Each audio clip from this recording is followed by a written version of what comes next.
Hi everyone, the following video is a recording from our 18th Artist Feedback AMA session that was held within the MetaJungle Discord on August 18th. The session was hosted by talented photographers and active MetaJungle members Mike Schmidt and Jordan Banks. We want to thank Mike and Jordan for their time in reviewing 13 different NFT collections and editions and providing feedback for the artists that submitted their work for review, as well as everyone who was able to attend. We hope you find this session useful, and with that, let's go on ahead and get into it. So today we have Jordan Banks with us, and I just met Jordan recently at NFT NYC. He's an awesome dude, and also landscape and lifestyle. I would say a really amazing landscape and lifestyle photographer. Would you call yourself a lifestyle photographer? And what's the difference between like lifestyle and like someone calling themselves a street photographer? I mean, what is the difference? I struggle to really like put myself into a genre. I mean, I class myself as a travel photographer predominantly because that's kind of what I do and want to do. But it's kind of a weak sort of term. I always feel because it could be anything, couldn't it? It goes from street to landscape. So I always tend to say travel and documentary, which I think sort of just goes show. I'm just out there documenting what's going on in the world, trying to tell stories, and I go down the sort of I remember years ago being told by Steve McCurry that when I was shot with him in Guatemala, I was lucky enough to shoot Semana Santa and hang out with him. Wow. And he said, "Yeah, I did another job the other day with Michael Yamashita or Yamashita, I think he's actually pronounced, but Yamashita is how it's spelled." And he was saying the same thing to me, but to try and tell that story in one shot, so not even just a single, not even a select load of shots, but really try and if you can get that one shot that still tells a story in it that doesn't need any other shots. So yeah, travel and documentary in short. I don't know where I was going with that, to be honest, but yeah, I lifestyle as well. I guess. I mean, I They're don't know. I all don't really.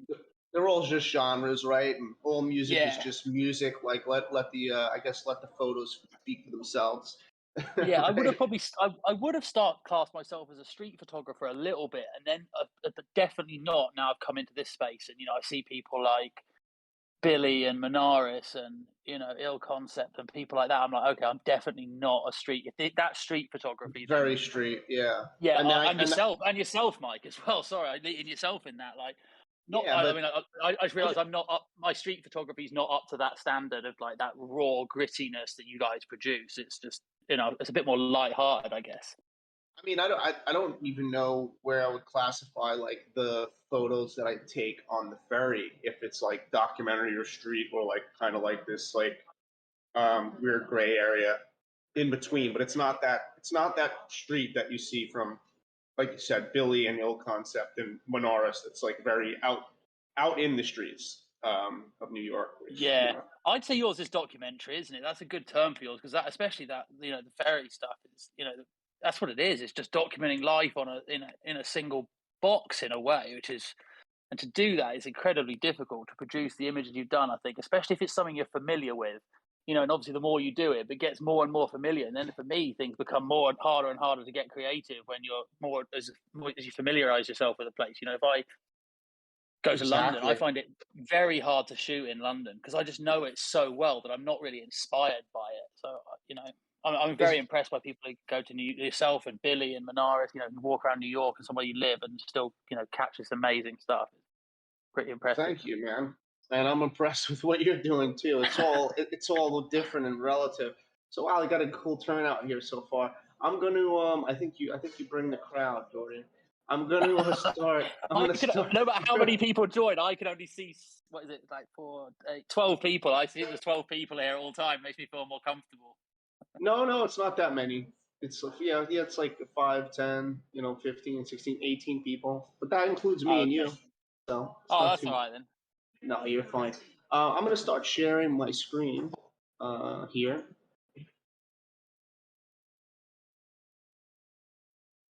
and you guys should be able to now click on me, whatever, and you should be able to see what I see. And right now, you should be able to see this Google Drive, I'm Deer in. Mountains. You guys see it? I got it. Well, that's most important. Perfect.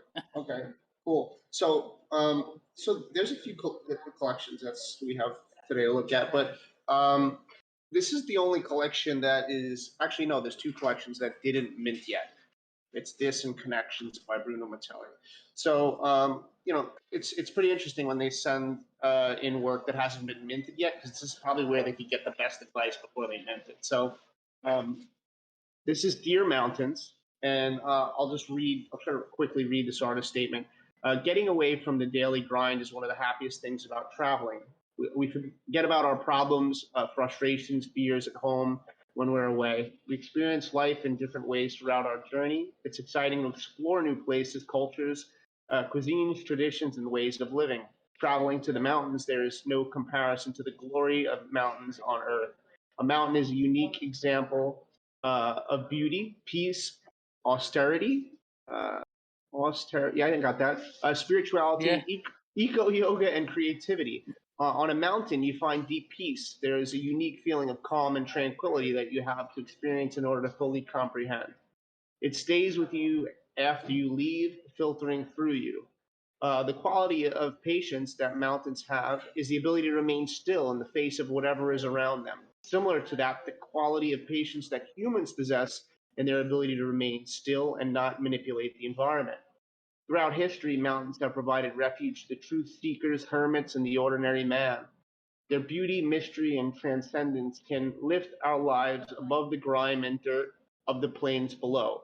It is still considered a human and spiritual feat to conquer a mountain. All right, so the photographs were captured during my recent travel to Kashmir and Ladakh. Ladakh? Ladakh, yeah. Yeah, perfect. All right, in June 2022, while looking at these mountains, I was in a trance, and climbing to the top to see the sunsets and the rain showers between the views was truly breathtaking. So I really enjoy that artist statement. It's a really, I think, well written statements about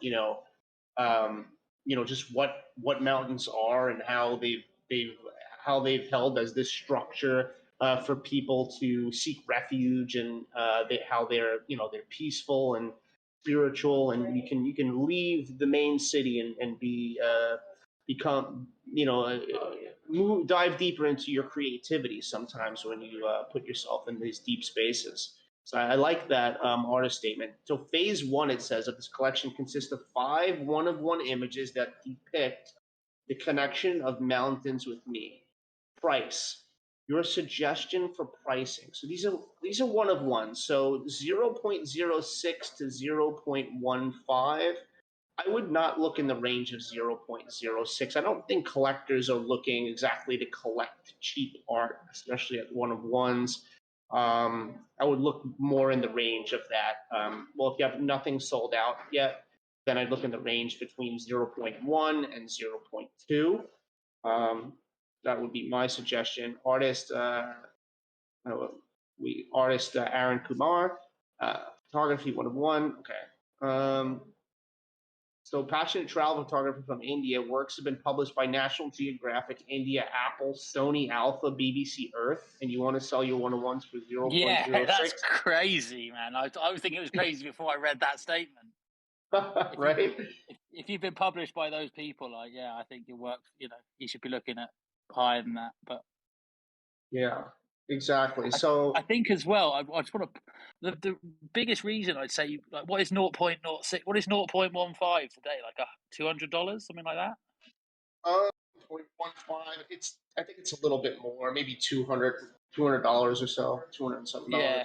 So that's the thing that I always tell artists when they're trying to price work is, like, it's not easy to sell art, and it's it's a grind, and you've got to break down the time that you're spending to do it. And I don't want to tell anyone what their time's worth or not worth, but I think, if you're spending time putting that artist statement together, spending time taking these photographs and then putting your work away for $200 or $300, whatever it is, even if it was $300, I think you're undervaluing yourself, especially having just seen a quick look at the thumbnails of the work. Well, 0.06 is a lot less than that, even. Yeah, well, yeah.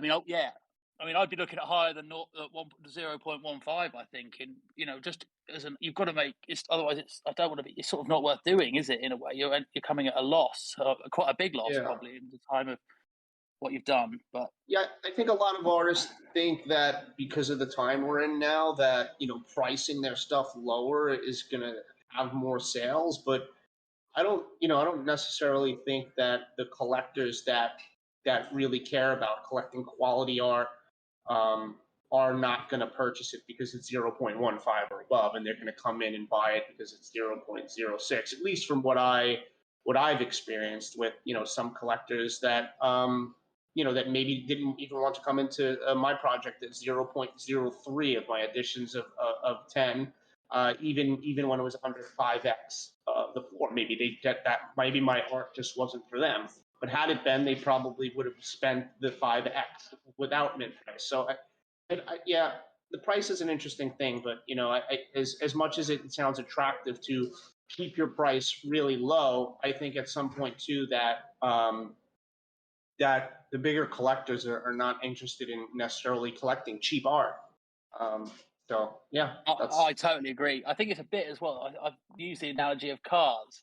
If someone vibes with your work, like let's say not everyone wants to have a Ferrari, but they might like a Lamborghini, and obviously not people are attracted to high end products and for a reason. So you shouldn't be just putting stuff low because it doesn't necessarily make people. It sort of looks like it's lowball. I think sometimes, and especially if it's quality work, to put it out a lowball almost makes people think. I think, why is this so cheap? This is really nice, and if anything, it actually puts people off. I feel that from what my research, and I know that's how I feel. It's sort of like, what I really like psychological. Yes, I don't want to spend more, but I also am worried. Well, thinking this is a great shot. I really vibe with it. Why is it so cheap? What am I missing here? Yeah, I mean, because if the artist is not valuing themselves in the way that you're valuing them, then it's interesting to think about where the road goes after that. So like where they're going, how their upward trajectory is going to be, or if they're just going to continue to sell their work for really cheap just to make quick cash rather than thinking of like a long term, like through a longer scope of Totally. their progression as an artist. So let's take a look at the images, right? So I'm actually going to open up. So I think he shot these with like a really really long lens, but this is really interesting, beautiful. All the detail on this, and I love I always love when fog's coming through. I know a lot of people do a lot of landscape shots with like tons of layers and stuff like that, and I really love those obviously, but I do like when people kind of zoom in a little bit and show you some of these close-ups there.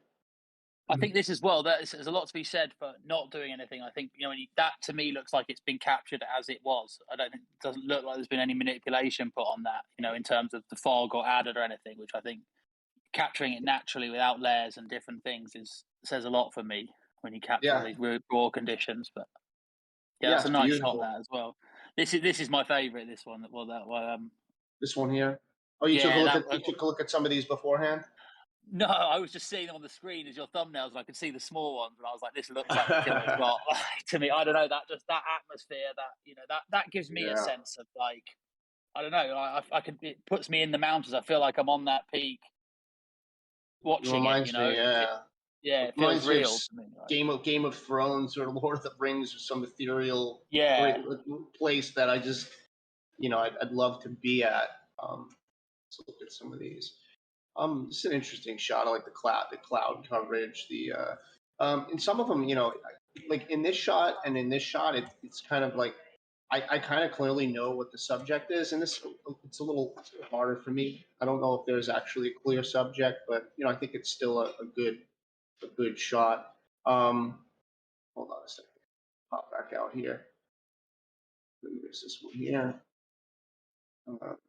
And this is I love the mountain peaks up here. I love this shade of blue, and this sort of you get some foreground in here like leading up to it. I don't know if you could have brought up some of the shadow area. I mean, you shoot landscapes more than me. Is there? I was thinking the same. Yeah, no, I'd have just probably tried to bring that out a little bit more or cropped a little bit tighter. That's just. It's there, isn't it? It looks better when it's bigger, actually, because I can see a bit more detail in it. But it's lacking a little bit of foreground interest or just detail. It's a lot of empty space there. Yeah, to be led into. So if they could bring up Yeah. some of those shadows before minting, I think it could be a good idea. This one is actually number one is actually my least favorite. I do love the white on blue, but finding a clear subject here is difficult for me. I mean, if there was a small man like walking through here, or like something on a sled, like dogs pulling on a sled, or just anything that, or like a moon, or just something like that could bring me in. But this one is there's a lot of negative space, and I kind of don't know where my eye wants to go. I don't know if you feel that way too about this one. Yeah, I think it just, for me, I think I've spoken to you before about this. Is you've got that sort of couple of seconds to hold interest, and then if you can keep people in there past that, and I think with white is one of the hardest colors to do that with as well. Also snow, because it's a piece of paper, it's a blank sheet. It just goes with your mind. You just sort of see a lot of white, and you're led into like, okay, I'm moving on to the next thing. There's nothing there. Even you just don't give it the time. It's a human instinct for some reason, especially with with a negative space like you said, but with white especially, it just Yeah, I mean, even if there was footprints coming up here or something like that, leading into something, then I think that this could work better. But as a standalone, just like this, it's harder to keep my attention when there's images like this, and images like this within this collection. So I think you've got to think as well. Obviously, as you're aware, when you're putting a collection together, that if you do want to try and get a seller, which for me is not the be all and end all at all. I don't think it matters at all. Like if you sell out or you don't sell out, but I think you could see how. For me, I'd be surprised if that wasn't the last one that was left over, or the last one to go that you might be hanging on to. Because of, like you said, you've seen all these others, and the people are going to say, well, look at number 4 and number 3, and be like, oh, I don't know, I wish I'd got those. Like those are dope yeah, shots. That's how my mind would work when I'm looking at this, putting a collection together. yeah. But you never know. But I also like to start strong and end strong too. So I would probably like start on 3 or 4 and end on number 3 or 4. There's something about starting strong. So it's like if you think about definitely, a movie, too, right? Usually the movie starts strong, and then the middle kind of fills in the gaps of what you need to know, and then the ending is usually pretty strong. So I like to think about it like a movie as well. So I think you actually started with the weaker image here, and so yeah, I mean, I don't know that you have to have 5. Like, I don't think 5 is the end all be all number. I think it could be a collection of these 4. You know, um, and I that's think this. that's a great way of thinking about it. What you said, I've not heard that before, but thinking of it as a movie, because you're so right. Like obviously, a movie starts with a bang. You always get that big scene or that big car chase or Bond, don't you? Or that gruesome scene at the beginning to really get you in, and then obviously it finishes with a bang as well to keep you wanting to come back for more or keep you on the edge of your seat. So I think Yeah. that's a really simple. We're all familiar with movies, aren't we? That's a real simple way of thinking about it. So, but yeah, I agree with you completely, mate. Yeah. So yeah, as far as the price goes, we both don't agree on that low price of 0.06. I mean, you're a published photographer with like some really big name publications. You have some really interesting pieces in here. And yeah, I think that's good on this one. I think that this got enough feedback. We should probably move on to the next. Sounds good. Cool. So this next one is actually a collective, which is really interesting because I think they did such a good job with making it look like it's the same photographer, even almost, through this collective, and I think that's a good goal as a collective. So this is Inner Journeys by Collective Lab, and so these are let's say 1, 2, 3, 4, 5, 6, 7, 8, 9 different photographers. So I'll read this quick. The collection aims at narrating a universal feeling, loneliness.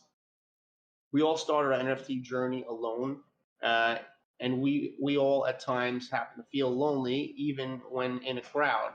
But we want to represent loneliness through the positive and encouraging lens of inner journey towards self-determination and togetherness. So maybe if you want to represent loneliness in a positive way, maybe that's actually solitude. There is a distinct difference between loneliness and solitude. Curated by 9 photographers from 7 different countries, Inner Journeys is the story of individual paths crossing one another.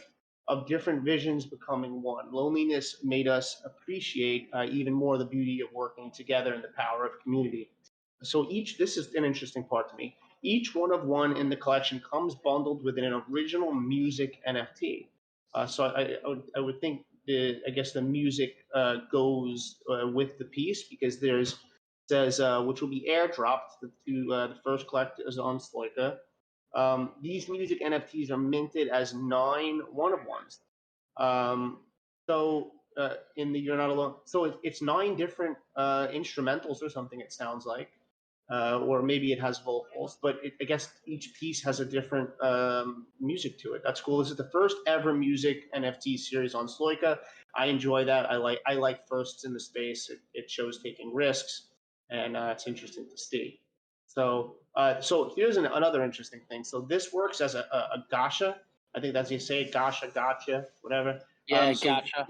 yeah. So when you buy, you'll receive a random edition one piece from the series. So you don't know which one you're going to get. So if you're going to do a gotcha, you're going to have to make sure that every piece is interesting enough for someone to want to partake in possibly getting one that they're going to like, right? And so let's take a look at the work. So they did a really great job as well of just the banner right? had me hooked. Like as soon as I saw that, I was like, "This looks really promising." When you showed me that banner at the top that they put together, obviously I assume that's the 9 pieces. Yeah, that Yeah. gets your attention, doesn't it? I mean, you can't quite see what they're all going to be, but that's killer. And it feels cohesive and not just because it's Yeah, black and white, because black and white can feel cohesive even if it's not. Like, I mean, I think a lot of photographers in the space, they put a black and white collection together and none of it makes sense together, but because it's all black and white, they think that it's going to work, and it doesn't. But yeah. this feels like it does work. So let's take a look through these. So this is one that was collected, accidentally collected, right? Because it's a gotcha. So this is not accidentally collected, but I was going to say accidentally. Yeah. I was wondering what you mean then. I was like, well, how do you do that? Yeah, no, I mean, like they rolled the dice. This is the one that they got, which Yeah. is a pretty cool piece. I was going to say they got lucky. They're all good, but that's a dope piece. I like that. Yeah, I think it's one of my favorite ones in here. Yeah, and because so you can just see as well the outline of the person, man, woman. Like yeah, outside the hand. That's a strong look. I really think just is. being able to get that. Yeah, I like that. I've got a soft spot for work that's out of my genre as well. That's like this sort of fine art, and I think that fits with the sort of the title and the theme of what they're doing perfectly as well. So I really like that shot. Yeah, sort of shots that ask a lot of questions rather than just Yeah. giving answers. Are really ones that I enjoy too. So cool. So that one is by Alice Marinelli. So we really like. Oh, so you do find out who did it as well. You know who each piece is. Yeah, under here, Yeah. this one's Okay. by Yeah. Diana Junikovic. So I'm gonna make them bigger though, so we can see them. Boy, this might look better on white instead of. I can't make it big on white. Okay, that's fine. I don't think so. No. Well, here That shot had me straight away. When I saw it, when the in the banner had me the lone chair, but seeing that detail in the face in the portrait as well is I think it's that's strong. Like that's made it even stronger. To be honest, I didn't realize that was going to be there. So yeah, sorry, you go ahead though, Mike. If you got thoughts on that, I think that's a really strong image. Yeah, and another one that really fits in the collection and how the light lands. The light lands on exactly what we're looking at here, right? And then my eye wants to go around the frame and wants to kind of see what's going on over here, and then it goes out into the distance here with this beautiful architecture. Is that a person in the foreground blocking it? A man in a hat or a lady in a hat? It looks like a man in here, and then there. Is that a person? It feels like it is a person that's also, and look at this face down here too. So it looks like they collected a piece too. It looks like maybe it's a man and a woman. I think this goes to what I was saying about that piece back. Not the same at all, but the piece with the white snow shot. Like this has got us talking about, is that? We're on this. I'm still looking at this 10, 15, still interested in this seconds later, which is, if you can produce a shot like that for me where people are still asking questions, 20, 30 seconds in and really look like, oh, I didn't see that, that you've got something special for me there. Yeah, like you say, you're just seeing that. Oh, well, what's this here? I'm looking at up here. It looks like they look like two human figures almost up on this roof here too. right next Yeah, to you the don't know if they're lantern. real people or they're like. It looks like Yep. it could be sort of statues that you don't know, do you? That's the whole point. It's like this is Yeah, cool. it's cool. It is. The next shot here. Another one that's sort of fits that theme as Yeah, well. Interesting shot. Because slow shutter speed, obviously, right? Because the subject seems to be out of focus, but I think it's done purposely to kind of give you that smooth moving, dreamy feel. Interesting shot. yeah, I like that. That reminds me of it. Made me think of. I don't know if you've seen the movie American Beauty. I don't know if everyone's too young for that or anyone, but where he films the plastic bag just blowing in the wind. I don't. Have you seen that scene in that movie? I did see that scene, and it's a Yeah, powerful scene of just a plastic bag moving in the wind. yeah. This Yeah, immediately made me think of that because I could see that, like, obviously not as a twig or branch or whatever. It was probably getting churned up and just doing its own, sort of has a life of its own in that, like, well, I don't know what even that is, like waterfall, what the bottom of a waterfall's called, but you know what I mean. yeah. So what's interesting about this project so far is it does make you kind of want to sit with the images, each one so far at least, right, and kind of ask questions. Especially as well, I'd forgotten as well just until then. Like we're talking, all these have music with them, so I think that, I mean, I haven't heard the music, Oh but wow, I think that's yeah, going to really add to it, isn't it? Like if we could hear the music with these different scenes, like that could really, exactly. wow, man. This one's That's interesting. Yeah, that's the dope Look shot as well. look at this. Like, what's happening here? Is that like a storm, like cloud coming in? Like, what is I that? think that I might don't be shot through. I think it's shot through a branch or a twig because there's a bit to the right hand side as well. I think there might be like really, I don't know. like like such a shallow depth of field that I don't know with this one, but it's Yeah, fine because it it's works it's though. it, Yeah, it, it does work, yeah, right. Because if it was over the man or woman, maybe it wouldn't. It's just off to where they're looking, like this. It's almost like UFO, like in a sense, like it's yeah, unidentified. What's in the sky here, and the composition is really interesting, and it has this eerie mood.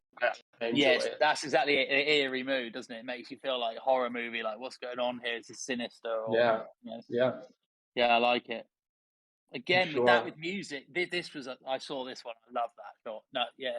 I was gonna This say with one the here. music with that shot. Yeah, I love this shot. Yeah, that just you feel like for me, I could just I've been in so many scenes like that. You can imagine the wind and the conditions lapping in from the beach, and just a lone person walking, and the textures and the strong blacks and not blown out but whites. It's got that sort of it's covering the whole zonal system of tones, which for black and white is really important for me. And yeah, this just does it. It's got so many layers, like different pictures in one. I love it. Absolutely. I think they're doing a really, really good job putting this collective together. Uh, and this is really mysterious too. This almost looks like a double exposure on Yeah. film. I like the way this one looks like the mannequin is separated. It kind of looks like it's been sort of, I don't know, sinister again or eerie, like stabbed almost. I know it's the other bit of the Yeah, mannequin, but it's kind of like, and then the cracks in the concrete, it looks like, oh, what happened here? What went wrong? yeah. This is But definitely not solitude. This might be loneliness or something. Yeah, interesting shot.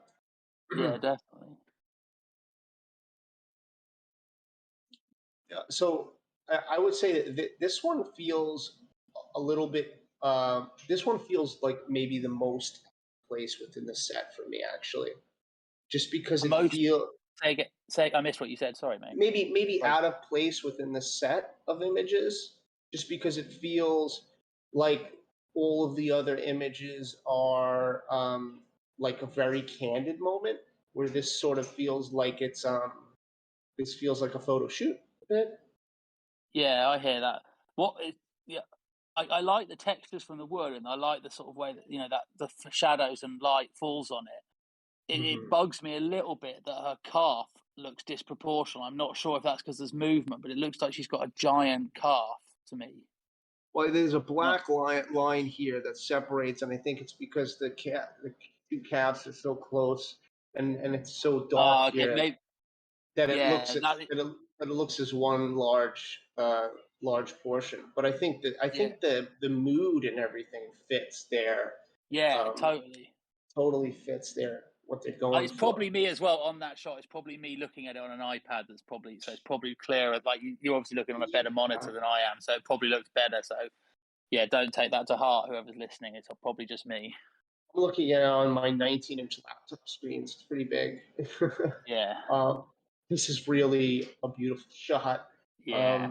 And I The love lighting the on that. separation. Yeah, the how the light separates the little monkey from the environment, and his hand between the legs and his other hand off to the side. It's a very very non-aggressive, calm, and he seems a little concerned in the face, right? Like, where's my mom? He seems a bit lonely, right? He seems a bit lonely. I think it's great. Yeah, I love that shot. That's just, Yeah. it's the contrast as well. And everything they've done is good there, and it fits perfectly, doesn't it? Yeah, it's cute as well. I know. I wouldn't mind pulling that one. Gotcha. And so I believe this is the last. This is the last of the shots, and this is really interesting, sort of daring composition, and where in most cases they tell you, oh, don't have trees coming out of someone's head, but in this one it makes sense. This one it makes like a psychological sense, or makes you sort of think about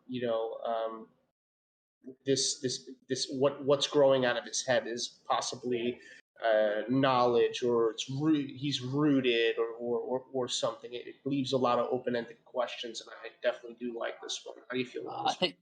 I think that's exactly it. The open. Well, I was thinking the same thing when you said that, because when I first the open-endedness, I mean, because I immediately, to me, it sort of became to like the Wicker Man and like these old tribal ritual pagan stuff, like, and then you got something totally different from it, which is awesome. Do you know what I mean? That means exactly what you're doing right for me in this sort of stuff. You're giving a photograph that asks questions. And I'm not going to lie, when I saw the cropped version, I was a bit like the classic thing, like you said, don't have something coming out the top of someone's head. And I was like, I'm concerned about this photo. Like, this has got a lot to pull out when it's done it. Like, it really has worked. Like, because obviously, I was like, there's a big lump of tree coming out. I'm concerned. And now I've seen the whole shot. I'm not at all. I mean, all these little branches coming out could be also like what he's going on in his mind. Like these are the neural network like connections in the brain that are kind of like branching out in all his thoughts and stuff. So I like it. I think it's well executed, and so that's the collective. And so I think they did a kick-ass job at making cohesive collective. No, it's not even. There's only one that has been bought out of 8. And I think it's priced really well. When did this get? That's a good question. I don't know that Stoika gives that information. Do they? Because I tried to look last time. I have to view. I have got a collection.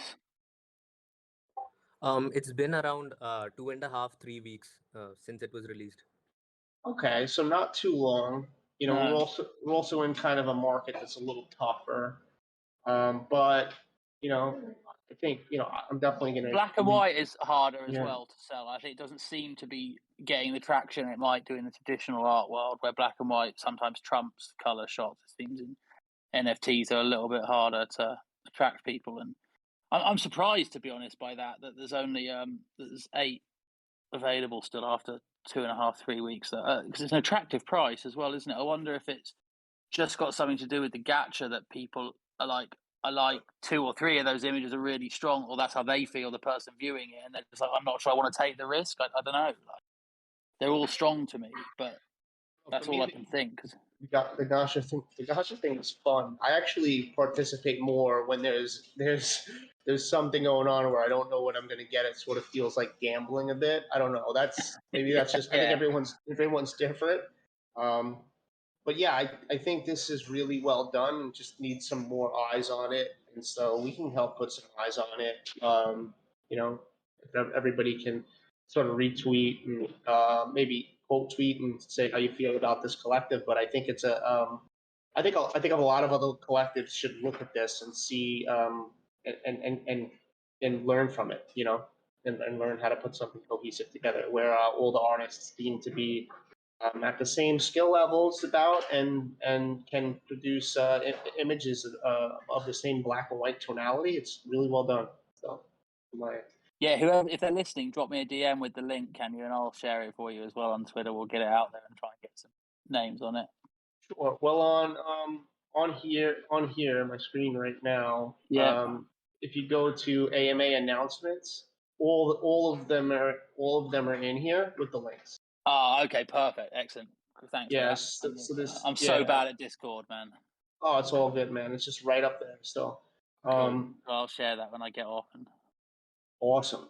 And so let's go ahead and move on to the next collection here.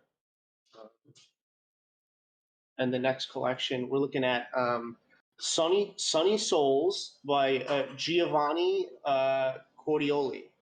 And so Sunny Souls is a collection of 15 photos, one of one, that celebrates beach life. I've been shooting at sunset in Rio de Janeiro for over 10 years, seeking decisive moments, people having fun and good vibes. It began as a form of therapy for me after I was fired from my job. At the moment, I resolved to make every effort to remain in this wonderful city. During the day, I was looking for a new job, and around sunset, I usually walked on the beach when I started to take photos to unwind. A few months later, I found another job and returned to a rush schedule, but I kept shooting on weekends. In recent years, I've won awards in many contests. I've also had several images on Nat Geo, books, magazines, and was invited to be Getty Images contributor too.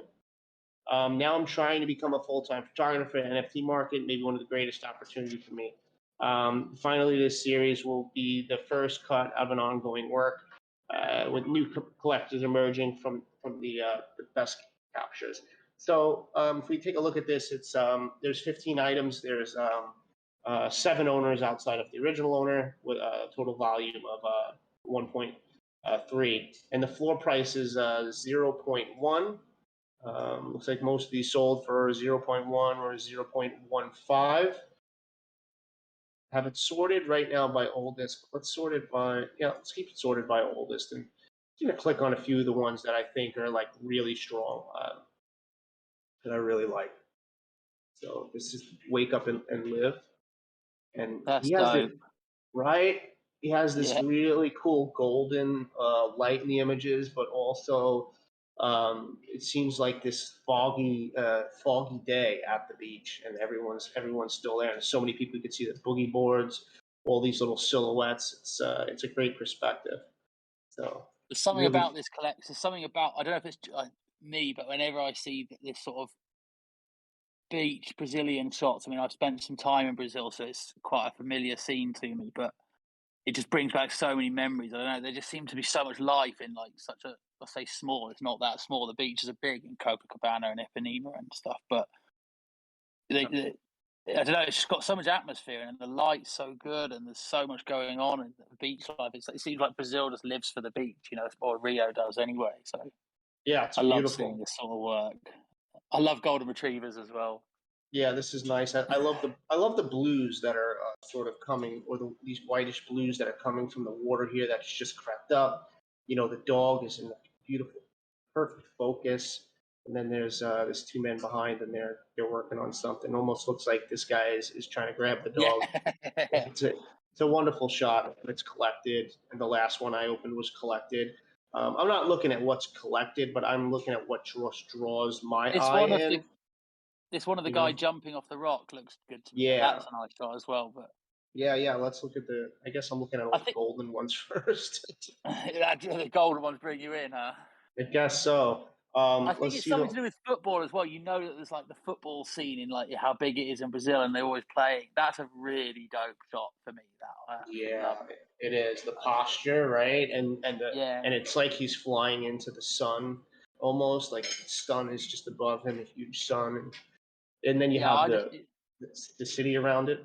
Looks like there's like 2 shark fins out there in the water too. It's probably people.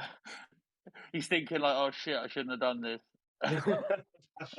Mate, but for me, when you capture a moment, like photography, primarily for me, it's about capturing moments that will never be repeated, and like that's one of those, isn't it? Someone's going to jump off that rock again, but they're not going to look like that. They're not going to have those conditions. No. It's just, and it's a perfect capture of the separation. He's fully, he's off the rock. It's, And it's an unusual position as well. So yeah, I really like that, and I think it works as well, which is unusual for a center weighted subject. But it still Yeah, really works. Which that composition works strong. absolutely, totally agree. Yeah, lots of beautiful images in here. Um, Another Yeah, gorgeous one with yeah. a reflection, and then this man walking off here. Looks like a woman out there. And this just the background scene. This is one of my favorite ones, I think. Yeah, that's real nice. And to capture the people as well, like the guy capturing the football one, like you could maybe just fire off a few, but then to also have the guy in the back in a nice looking frame, not doing an awkward walk or not capturing like one leg half up or some sort of weird pose. That is really, there's nothing like off from it. It's all captured perfectly. So it's a real nice moment there. There's nothing easy about that. No, And that's a hard so, shot to take. yeah, I mean, we could spend time going through a lot of the great shots, but let's talk about some of the ones that don't fit for me. This shot here um, doesn't fit this collection for me. I just don't. I don't think it's a good enough decisive moment. I don't think the composition is as strong. This photograph is just too easy for this photographer's skill level, in my opinion. Yeah, it's not got the nice light, or it's nice light, but not like that really strong golden light, has it? And it's not. I believe it looks like it's shot on a much more zoomed in, whereas the others have gone for that wide atmospheric, or a lot of them have anyway. I And agree with you there. yeah, and the good thing is it hasn't sold, and it's open sea. So I mean, they could remove this and just get them, one step closer to selling out because there are only a few left, right? I mean, this shot hasn't sold yet either, and I don't think it's as strong as the other dog shot. This is really, really blown out here, Yeah, So I would lose this shot, and I would lose, I think I'm as well obvious. for when you Go have ahead. animals in, you could try and have all the four paws in as a general rule, or the hooves or feet, or whatever it is, rather than cropping as a Yeah, general rule. But yeah, the yeah, blown out is what bugs me in that a bit, to be honest, and I think probably will. And like you say, you're comparing it to another shot. If someone looks back and goes, "Oh, that's nice," but damn, that other shot that's already gone is real nice. yeah. So I mean, if you eliminated these two, then you only have two left, and I think this shot is great for 0.1. This is the lower Yeah, priced that's shot, real nice. and this is really nice, and I think this could get picked up very soon. Just to get some eyes on it. That's a great one. I would definitely keep that in there. It goes with this collection. And there's one left here, and this is at 0.15. I actually think the stronger shot is the one that's cheaper, 0.1. I think this is a pretty good shot, though. Still, I'm not sure if this one, is this a keeper or would you? Yeah, I think you could keep that. I think it fits with it. The only way I'd say there's a slight improvement I would have made it if it could have been a way that the separation between like you're pointing out now, Right his head here, had been above the horizon. Yeah, that would have been, same. it would have Same. looked like he's flying or whatever. It would have really given that, sense of motion and height. But Yeah. Let's see. I want to look and see if he's got the information. So he's got, one of one. He's got his name, got the license. This was minted 7 months ago, so I don't expect him to have properties, and that's fine. Um, but yeah, I mean, you remove these two. I mean, this is just our advice, but you remove these two, and then you only have two left, and you got to sell out. So yeah, I think that's all I have on this collection. I think it's really, really beautiful beach collection of decisive moments, and so yeah, I think we give some good yeah, advice. agreed. It's really Cool, strong. Yeah. cool. So this next collection is called Bird Market. This is by Metin Barak at Kinisalar. Bird Market. Birds are of great importance in the culture of Surfa, which is an enormous city with its culture and traditions. The importance of thousands of years of tradition in birds is reflected in the architecture. It is also understood from the fact that many historical monuments, even in Goba Pit, I can't say that one. I can't help you there either, mate. Sorry, I've no idea what that says. You can't help me either, right? What makes me feel better? No. 12,000 years old. Pigeon motifs are engraved on the rocks. This is the biggest bird auction. I'll say the auction off birds here in the province. 2 days a week, depending on the type and characteristics of the birds. The price is sometimes as much as a car. Well, however much a car is there. I know a car here is a lot. It's still a lot, I'm sure. That's wild.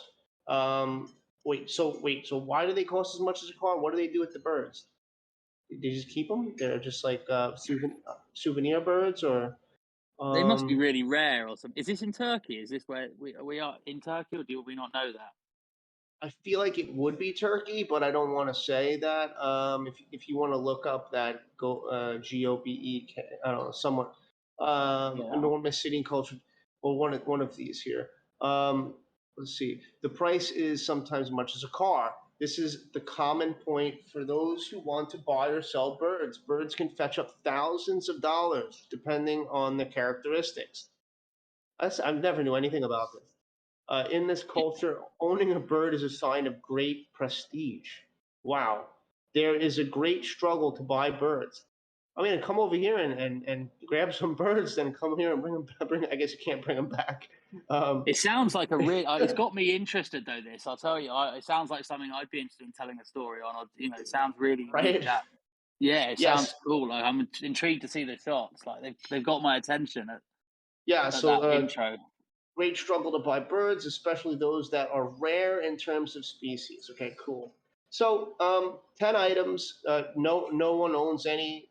Floor price is 0.25, and so and they're all in black and white. And so my first look at this without opening up anything, titles to me are not appealing. None of these sold, and all this stuff can be changed.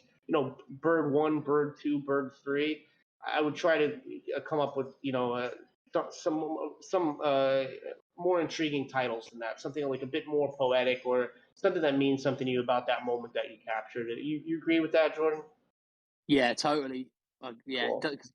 Especially with what's going on, it looks obviously only seen them small, but it looks like there's the story to each one. I'm going to say, like, it looks like there's something going on, or an interesting way to title these more than bird. It wouldn't be that hard. Yeah. So let's open up. And I sorted it by oldest, because I like to give the artist that, because oldest is usually what was minted first. I don't know why they minted bird 5 first, and then bird 2, then bird 3. This is by date, so it should generally look like bird 1 all the way through, bird 10.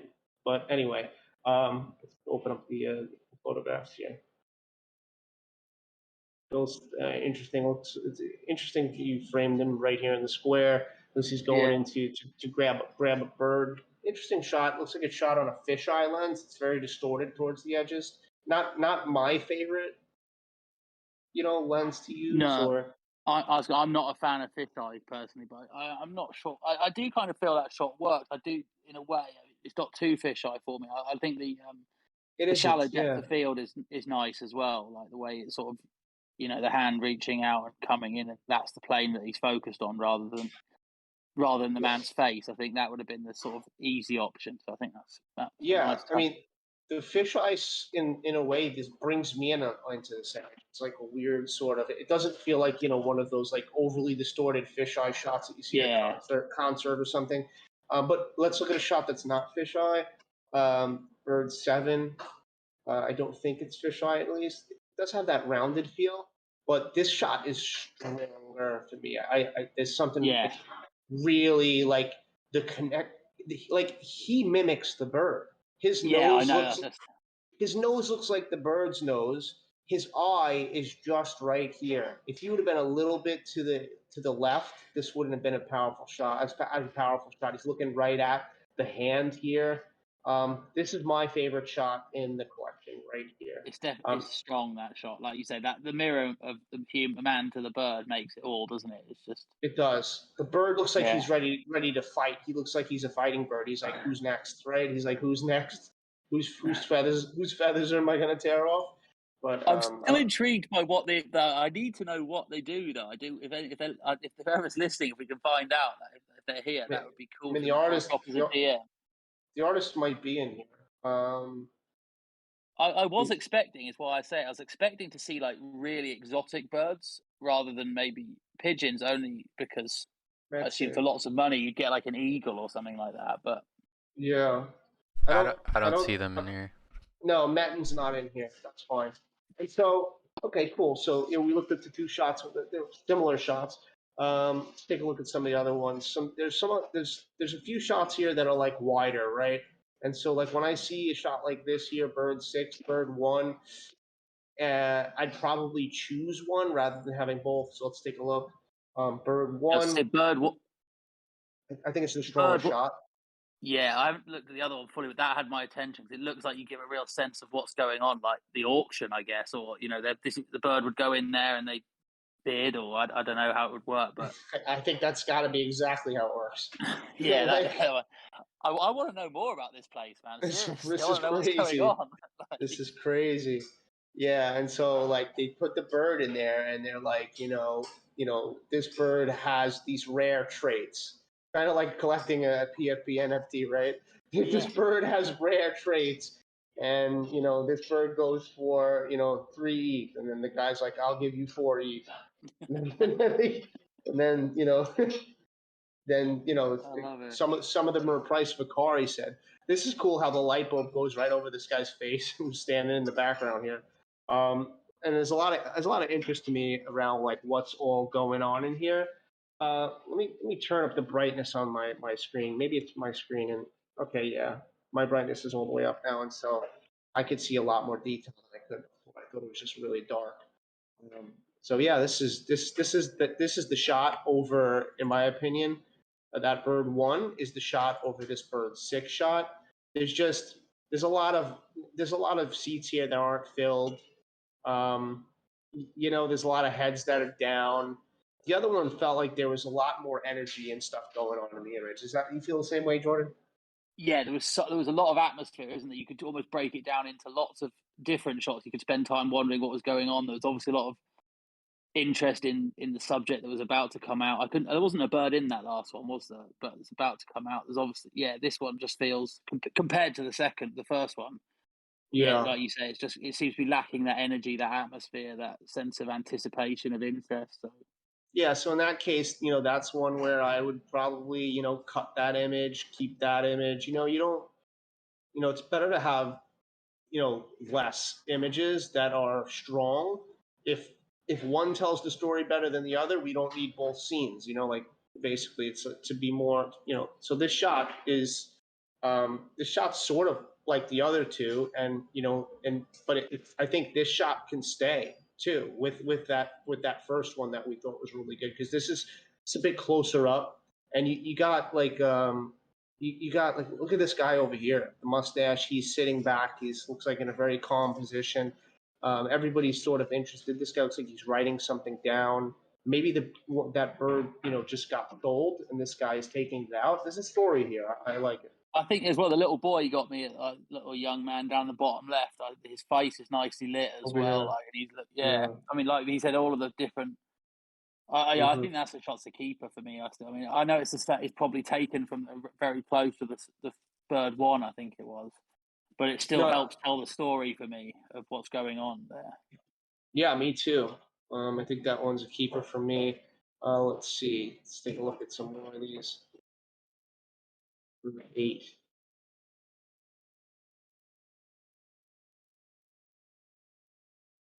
Another interesting. This is an interesting shot. Yeah. I like the shallow depth of field on this one. I like how the guys in the background are out of focus. I like his sort of facial expression here. He's grabbing the bird to take it out. I like, and all the grittiness that's going on that shows that this I was space. thinking the same.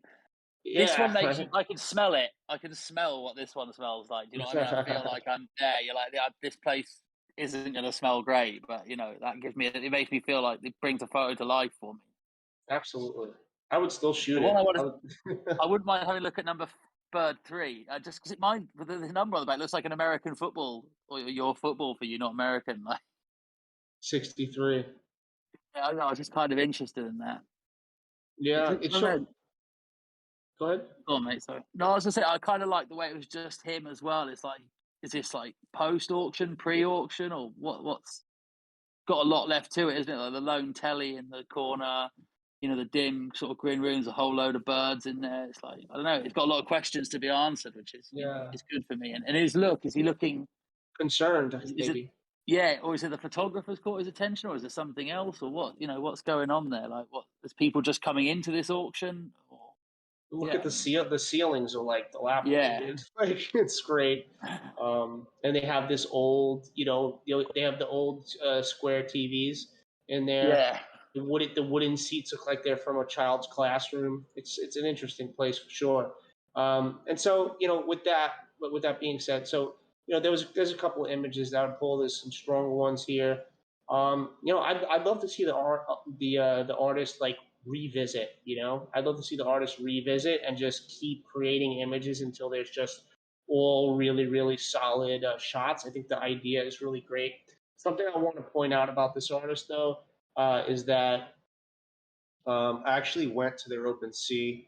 So they have nothing sold here, and these are at 0.25. And then you can go to their OpenSea by clicking right here. And so I noticed that they have a lot of series, and this one, that bird market one was minted months ago, and then this has no sales, and this was just minted, let's see, 14 days ago. So, another collection here. There's some beautiful images in here for sure, right? But if I go back, but those are only 0.15, right? So the price is different. That's fine. Happy People Stories. Another three images with no owners. I'm just gonna be completely transparent and candid with you. I would probably delete some of these collections that don't have any sales. You're oversaturating your own market with collections that are not sold out. You even have an editions collection where none of the editions within all three are sold out. So I wanted to make this point with at least one person, because I see a lot of people doing this, and here I have stories to tell. Only one owner here. Another completely different is that is just to slow it down, guys, because all of these collections, I'm not going to keep clicking on more, but all of these collections, this one sold out, so that's nice. This one sold out here. It oversaturates your own market, and it just makes it much harder on you, because now you have to sort of market and keep alive and in the eyes of people 6 different bodies of work. I mean, how do you feel about that, Jordan? Me right now, I'm strictly focused on my Lost in Transit collection. I don't have the time even to operate multiple projects. I don't even know how you do the Lost in Transit thing. I'm concentrated on one of one at the moment. That's what I've got time for. That's where I want to go. I mean, obviously that's maybe taking it to the far extreme in my example, but I do think this is good work. So I don't want it to sound bad what I'm about to say, but I think that the projection of it might be, or the perception, sorry, is that you put something up, it didn't sell, let's put something else up. Okay, that didn't sell. It's almost just like throwing mud at a wall and seeing what sticks. Exactly. And and the work's good enough that doesn't need to be the case. So and I think as a collector, I mean, I collect a little bit, but nothing. Not someone who's really going to collect. I think they might view it that way and think, why is this person doing that? Why is no one collecting it? What's going on? Are they active? Are they just putting it up there and then walking away and thinking it's, almost like selling stock or something like that? I don't know, but yeah, I definitely would look at keeping my scarcity down. And the biggest thing is as well, trying to market these things and trying to, even if it's just impossible. I couldn't do it if I went full time, just all the time. I was trying to market that many images. It'd be really hard to do, I think, for me anyway. So, I totally agree with you. And especially when you've got strong work like this, have this work. Like this collection to me, there might be a couple that we've just said there that you could move out, but generally I like this. I'm intrigued by the story. It's my sort of stuff. It's raw. It's rugged. It's it's not common. It's not like, oh, that's another shot of somewhere in Iceland, or another shot of the Grand. Something that people have got almost familiar with, no matter how great it is. And I think, if you were just hard marketing this series that we're looking at now, I'm surprised that's not had pieces collected, to be honest. True, and so it might not because of all the work that it has out, and so instead of spending all that time minting all these different collections and having to curate them, spend more time on like making better titles, right? Spend more time on adding the properties into it, right? And help get curating it down and stuff like that, because when you spread yourself this thin, this is what happens: is that you don't have time to create the titles and properties and everything like that. But on this note, this photographer makes really great work, and just I wanted to point it out because there's many people that are doing this right now. They're doing it here. They're doing it on Tezos. They're taking their work going over to Tezos and selling it for way, way, way less than they are on the ETH side. And I just want people to be more conscious and aware of looking through a long scope at what you want your legacy to be in this market and in your career, because and blasting out a bunch of images and giving people more options doesn't necessarily mean more sales. It could actually mean the exact opposite. I'd rather give people less images that are of my highest quality, and I think that's how I'm able to get more sales on the actual work. Because how could you focus this many collections and DM collectors, or just keep what's your pinned? What would even be your pinned? Tweet right now. Would it be this collection or the one that just came out 14 days ago? Did we kind of abandon this one? So yeah, with that, I'd like to move on to the next one. But I think a great photographer, but just needs a little bit more. Can I add one last point in? Please. I think fits in. Please. That I think as well, if say someone comes along this collection and then sees the other 5 collections or whatever it is, and there is some good work in there. We only briefly looked, but I saw some really nice shots. I think you might then find a collector comes and looks and goes, okay, I like that shot, I like that shot. I'll think about which one. I like 3 of those from different collections. Let me have a think about it. And then something comes up, they, real life gets in the way, another collection, whatever it might be, and they just never come back because they were just a bit, they were still trying to make a decision, and just life got in the way, and they didn't, you gave them too many options and they had to think about it, and then something else got in the way and they just carried on and never revisited just because they forgot, because so much else is going on in people's busy lives. I think that's a bit of a risk potentially. Exactly that. So guys, less is more. I've slowed down myself a lot recently. So and I know it's hard for a lot of people, but trying to look long term and slow down a lot, and sort of focus on the collection that I have at hand only, not spread myself too thin, and then come out with one of ones, premiere one of ones, once in a while, kind of like the one you just put out on Super. Beautiful shot, by the way. Thank you very much, man. I appreciate that. That's an amazing shot in New York. Yeah, that's one of my all-time favorite shots that I've taken as well. So I was pretty stoked with that one. Let's just take a look at it real quick, because I tweeted it today. I just want to. This is a good example, though, of how hard it is. To market something. That's one image that, I'll be honest, I thought out of all my work, that is the shot that would probably get picked up pretty quick. Yeah. And it hasn't done. That just goes to show to me that I don't know. It's so hard to tell what you're doing, and to try to, if I don't want to market anything else other than this shot at the moment. Really, I agree. I'm a bit in shock. I'm not going to lie, because I genuinely thought I can understand all my other work, but I thought this would be the shot that would, maybe, I put my Genesis out on SR or Super S, sorry, and it was picked up in 30 minutes. I didn't expect that from that, but I did expect that from this shot. Maybe not, maybe not 30 minutes, but I thought it would pop, and it hasn't. And it's funny, actually. This is, for me, this was interesting feedback, and it might be helpful for other people. That a load of people have said, "I love it. This is an amazing shot," but a bit too. It's quite political, or it's a bit too. I think I'm gonna, it's better suited for someone else who had more to do with that event, and which it wasn't something that crossed my mind. I was just thinking this is a strong historical image, and I didn't realize, people would see it as political or a statement like that. So it's definitely interesting how people view things, and that's cool. Like that's the way it is, and it doesn't bother me. Like I kind of like the feedback. It makes me. I'm learning from that, and I know that one day this, even if it's a year, if it's 2 years or 10 years, someone will see this picture and vibe with it and pick it up. Like it's completely historic. I mean, of course. I mean, you have the American flag here, right? You have the reflection within it. It's like golden hour. You have a ring that's coming around, and actually, this ring is actually highlighting the most important points of the picture, right? All of these names on the wall are people who died in the Twin Towers, right?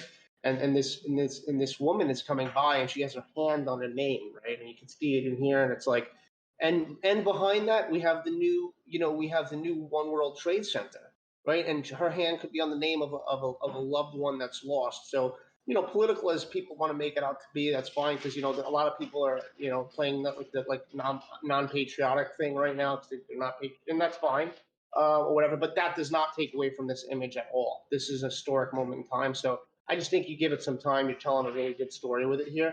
But yeah, I just wanted to show that since you're helping co-host today. Like I want some eyes on that. It's incredible work, Nick. So I appreciate it, man. Really do. Thank you.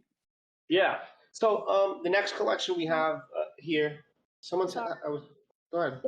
Pranay asked over in the chat. He has the collective. He said he had a few questions, and it's really late in India, and he didn't know if you guys would answer a few questions really fast. Yeah, that's sure. Can he come on the mic for the questions, or Yes, is he on the mic I am before? on the mic. Hey, what's up? I'm so sorry to break the flow, Mike and Jordan.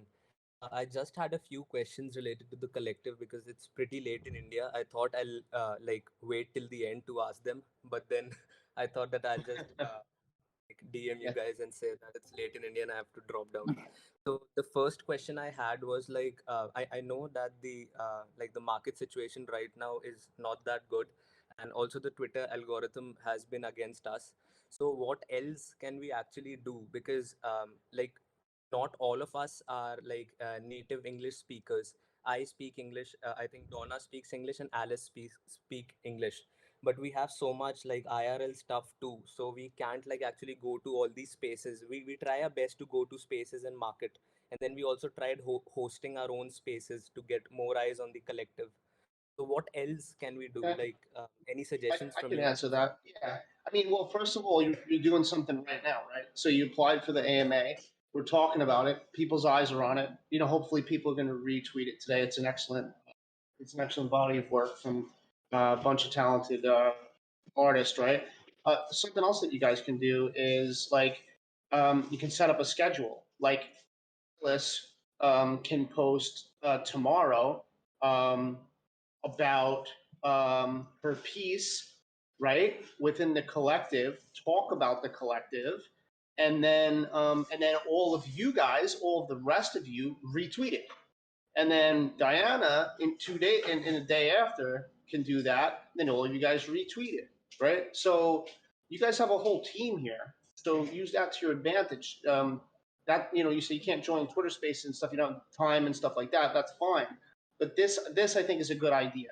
That each artist tells the story of their piece and talks about the collective that they're in, and then the other artists go in. All of you should comment on Alice when she posts. All the comments. It helps the algorithm. It shows that you support each other as artists, and you all should retweet it. I think that's a good idea. We have been doing that actually. We had the exact same idea, and we have been doing that. We have been posting from our personal handles, and then we share it in our group that we have over on Twitter, and then we all retweet and comment on it. So because we know that retweets as well as comments added on does good to the Twitter algorithm, helps with the reach. So we have been doing that, but still no luck. We were prepared to wait. It's not like we're getting impatient or anything, but we expected a little better response. So that's why we're a little demotivated. We're not we're actually proud of what we did, but a little demotivated because of the circumstances, I would say. So then let me ask. Go ahead, Jordan. Just quickly, don't let yourselves get demotivated or put down by it. That is, I know that's easier said than done, but that's the killer of creativity. All these sort of things. If you do that, I think you've just got to keep sticking at it. Don't let it put you down. I know that is really hard to do, but that it seems negativity leads to negativity, sort of. Yeah, I mean, It's true. you're completely accurate, Jordan, and a lot of people are going through this. Like I have times where I'm going through the same thing, and I know there's people that are having a much harder time and they're going through it. But the work, the most important thing is that is quality artwork, right? And that's there. You guys have the quality artwork, right? The next most important thing to me is curation. You have that. You guys curated a really beautiful body of work. Okay, you guys went on Sloika. It's an excellent platform. So let me ask, what did you do pre-sale?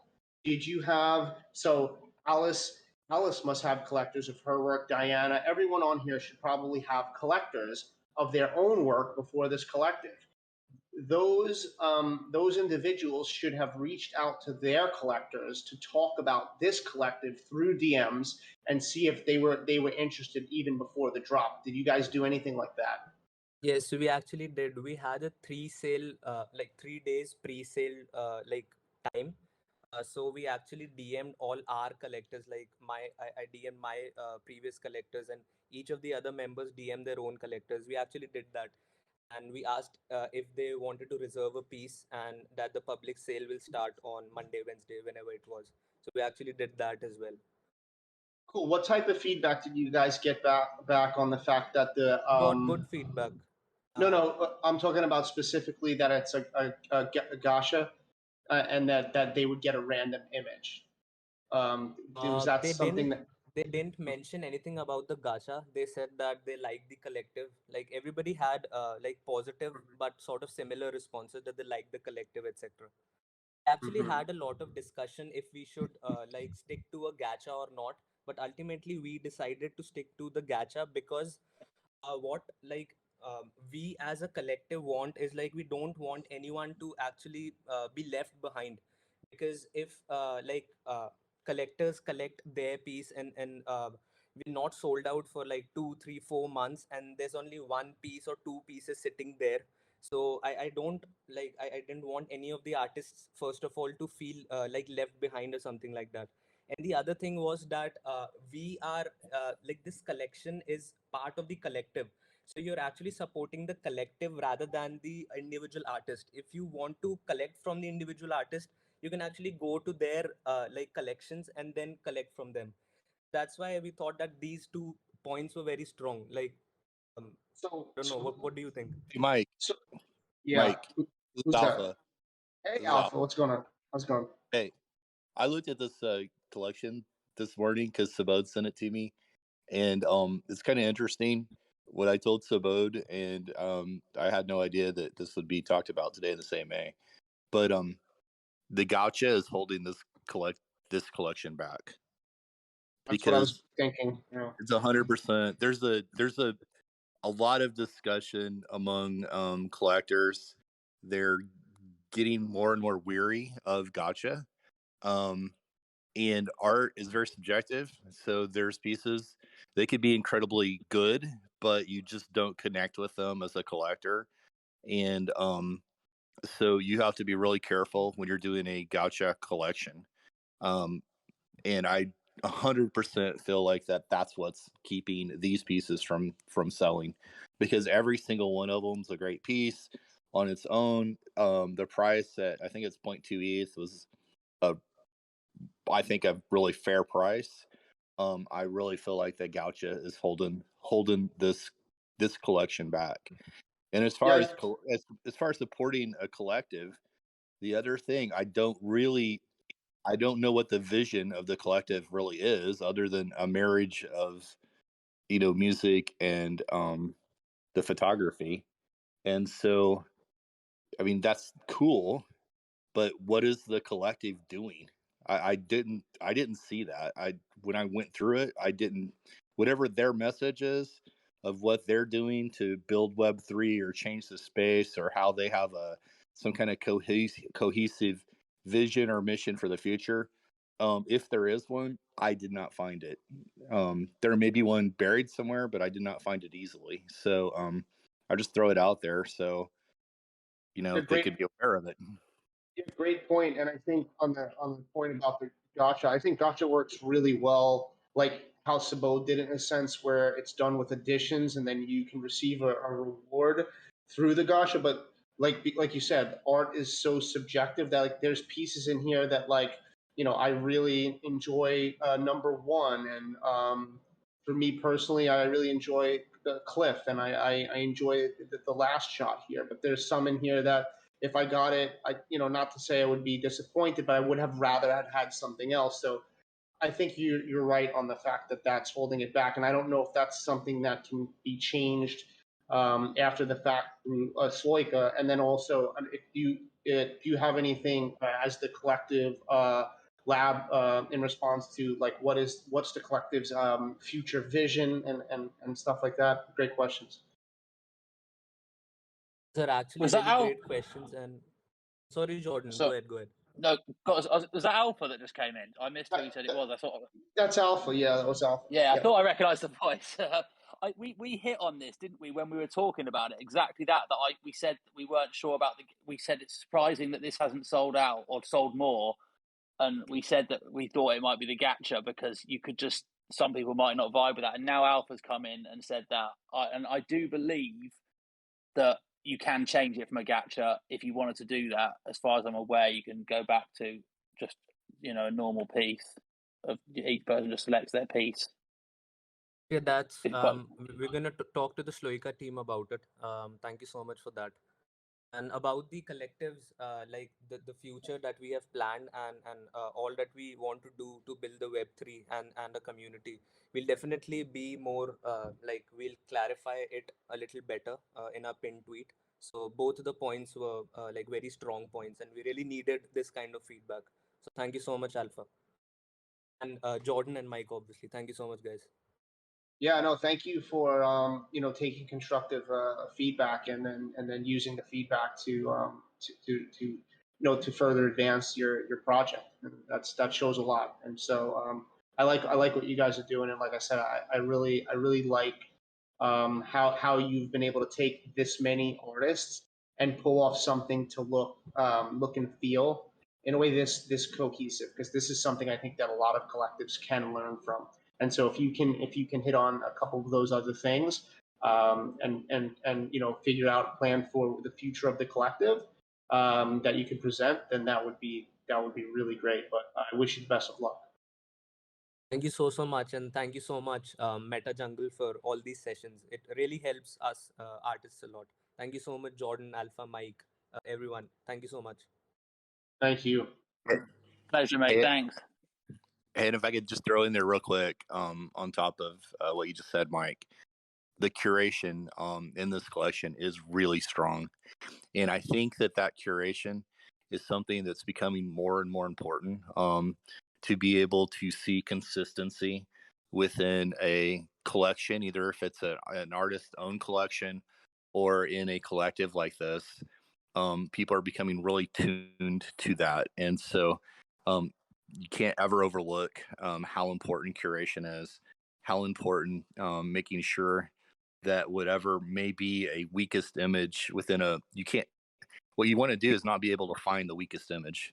And I think this collection definitely has a really well curated, strong theme. And so I just want to commend them for that, because I think that's going to be a key going forward for artists and for collectives, and being able to be successful. Cool. Thank you for adding all that up. Those such really good questions too. So appreciate it. Thank you so much, Alpha. Thank you so much. Really appreciate your feedback. Cool. So moving forward from that collection, we have, this is called Vietnamatic, and this is by Edward Rivera. And we'll just go off of description first. So its description is, this is a slow mint of an aerial one-of-one collection from my travels in various parts of one of my favorite countries, Vietnam. I mean, that's a very small description. I'd probably, lengthen this a bit and talk about, why it's one of your favorite countries, what Vietnam means to you, and why you choose Ariel, and what is this slow mint actually mean, and how that's going to play out. So I think you could add more to your description. So a collection of five. Um, and there it is owned. There are owned by, it says collection of five owned by three. Well, I guess that's owned by two. So two of them have sold. So first off, you're an amazing photographer. There's some beautiful, beautiful shots here, right? Your prices though are really confusing. So this shot sold for 0.33. Let's just look at the shot that sold for the cheapest, 0.14. And I think this is, I think that's just a phenomenal image, like just absolutely beautiful. Leading line footprints, the golden hour, the woman's dress just moving in the wind. The detail throughout that sunset is just incredible, and the birds coming through. Okay, 0.14. Now, with that being said, maybe for some people this is a better image. For me, not necessarily. I do really like this image, but 25 ETH versus 0.14 will really confuse a collector. Go ahead. Oh yeah, no doubt. I didn't even know I was unmuted. You can hear me? Sorry about that. No, we unmute the ones that we're talking, the artists we're talking about, so they can chime in. Yeah. No, I've been in NFTs for like 6 months, I would say, and this was one of my first collections. And yeah, like you said, you like the previous image with the sun. However, the one with the boat for me is my favorite image, my most proud image, in my opinion. So I kind of put it up there for 25 ETH because I don't necessarily care if it sells or not, but if it does sell, it sells for that amount, and I'll be happy with it. I'm an artist that really don't really focus on the sales, to be honest. And I know it's kind of weird to say that, but I personally, can you hear me? Here, there's a little background noise, or maybe something coming over. Yeah, no worries. So me, I understand that people keep saying like you got to keep your prices consistent, but I don't know. I just feel like if a collector wants an image, they're gonna buy the image, and if they want to talk to me privately about that image, they can always message me privately. But for me, that image, I'm gonna keep the price at it. I know that it's a substantial difference between a 1 ETH and 25 ETH, but that's just the way I'm looking at it. Can I chime in on my take on that? Yeah, of course. I'm fully down with you doing what you've done. I think what I probably would have done is I'd have just put that as a one of one. Like, hey, this is a banger. It's 25 ETH. This is the story behind it. This is why. Or if you don't have to say why you think it's worth it. I think it's the putting it in with the 0.14 and then the 1 ETH and the 0.2. I think if you just put it up as a folder of one of ones, or on a foundation only does collections now, doesn't it? You've got to put it in a series or something. But yeah, as a one of one, I think that would work better and probably to your benefit. I'm not saying someone would pick it up, because obviously 25 ETH is a lot. You've got to find that right collector. That's not just going to fly off the shelf, as we all know. But that's probably how I would have done it. So I appreciate why, if you've got a piece of work that you value at that, then ask that price for it. It's just when it's sat next to 0.1 and 1 and 2, 0.2 and stuff, I think it will be a bit confusing. What is your trajectory like as an artist so far? Like outside of these sales on here, what is your highest selling one of one piece right now? Is it this 0.33? No, it's a 1.666. Okay, so 1.6. Where do you sell that? Are you on Super Rare or something? No, it was on Foundation. I have, I think, 4 collections on Foundation. Oh, interesting. Okay, cool. So, okay. So I've had like I'm saying, I've been here for like 6 months, been experimenting. I started with collections at 0.05, and then I just started seeing my work kind of. I sold one collection out of 18 images on OpenSea, which was a collection about Cuba. So 18 images sold out. And then I was seeing that the floor prices were ranging between zero point 0.3. So I started to increase my floor prices for the collectors that have already collected. So nothing I have right now is below zero point 0.5, except for these two images. Well, that one image, 0.22 on this collection, because this was one of my earliest collections. So yeah, I'm just kind of experimenting, and like you said earlier, I had stuff at 0.05, but I felt like people weren't buying it because it was too low, so I didn't feel like putting anything that low anymore. And as like the 6 months have gone by, I've been kind of learning from other people, seeing what people are collecting, and I feel like one of ones below 1 ETH are extremely undervalued.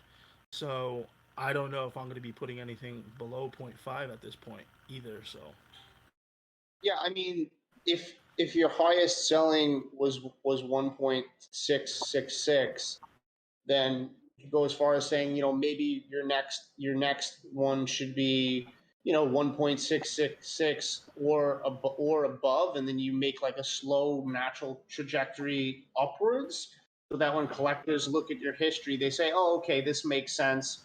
He sold the last one at this, and now your value is kind of going up as an artist as more collectors are buying at that higher price point.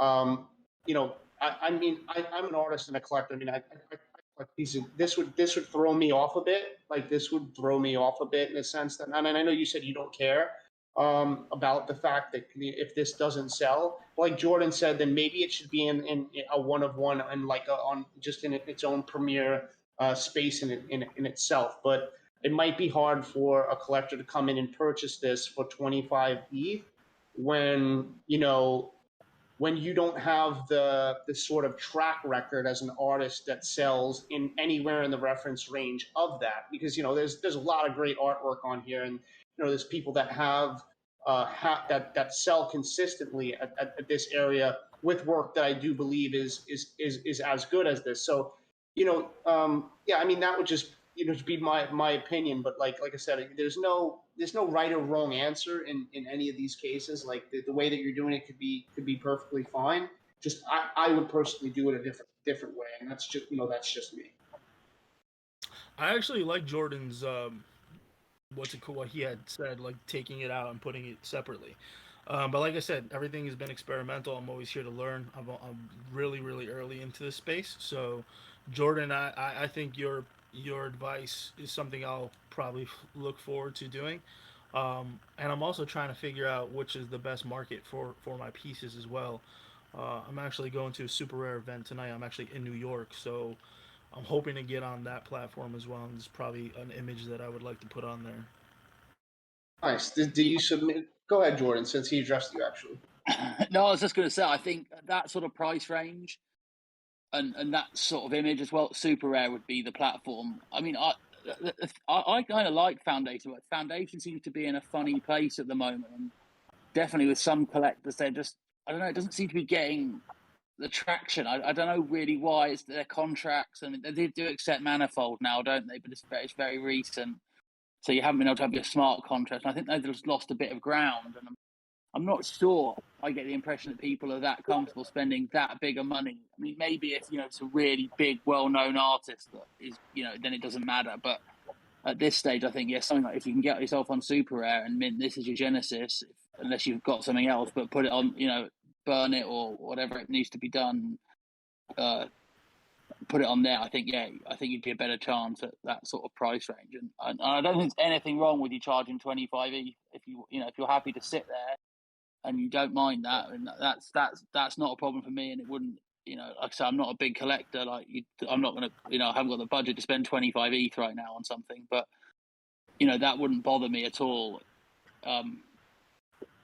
In the way you've done it, or in the fact that you were comfortable with it. It wouldn't be like, oh, it's been sat there for a year, therefore I'm not going to buy it. Like it just, that would be not an issue to me at all. So I think that's what I would do. But yeah, like I say, one thing I would do is if any of these things, just don't just jolt to it. Just sit down and take a day, sleep on. I know it's hard to do, but a week or whatever it is until you've really thought it through, and then if you are going to burn it or are going to put it onto super rare or whatever, just don't just rush into something. Yeah, for sure. I mean, that's why I'm here in this room to learn more.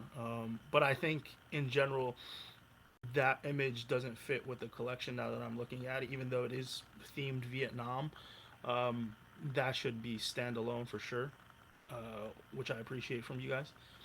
But yeah, yeah, this is one of my earlier collections. Unfortunately, I think like I don't know if you're able to edit the descriptions on Foundation after you mint the collection, I which think is you are. You need to pay gas though, so maybe just wait for a low gas day. But it's all low at the moment, isn't it? But yeah, I believe you can do that. sounds good. Yeah, just to end on this, I mean, I think it's also important to note that like collectors are not, at least me and a lot of collectors I know, they're not just buying art because it's a beautiful piece, but they're investing in that the person behind the art too. So whatever it is that you're doing, contributing within the space and whatnot. Once you get to the point where people are ready to invest that amount, they will. And so yeah, if that's the price that you want to get for it, then I think that Jordan made a great idea to put it on this would be like your super rare Genesis or something like that, to put it on a premier platform as a one of one. I think you had a question about if I applied earlier before Jordan spoke. Yeah, I was gonna say, have you applied and sent in the video and all that? So I'm doing that today, right before the event, because what I'm trying to do is make some connections at the event and then have that all prepared so they know who I am as a person. I was at NFT NYC, and for me personally, I think in real life events are very important for this space.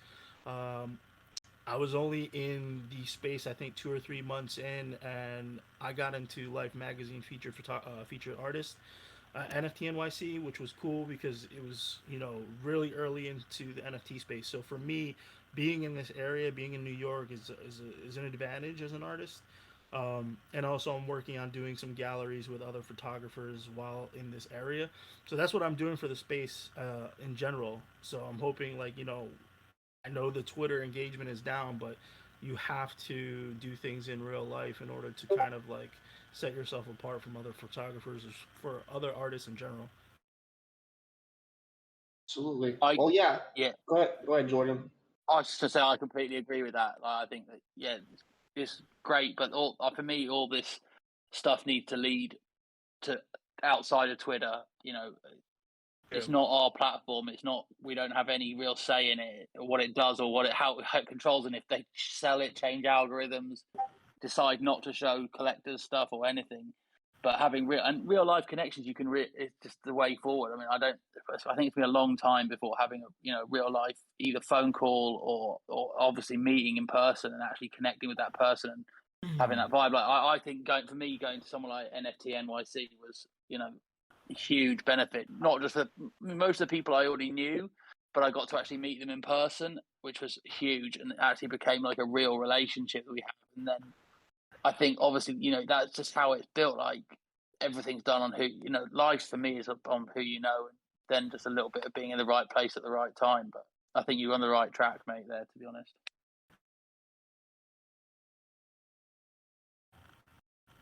That's another really cool shot. Awesome.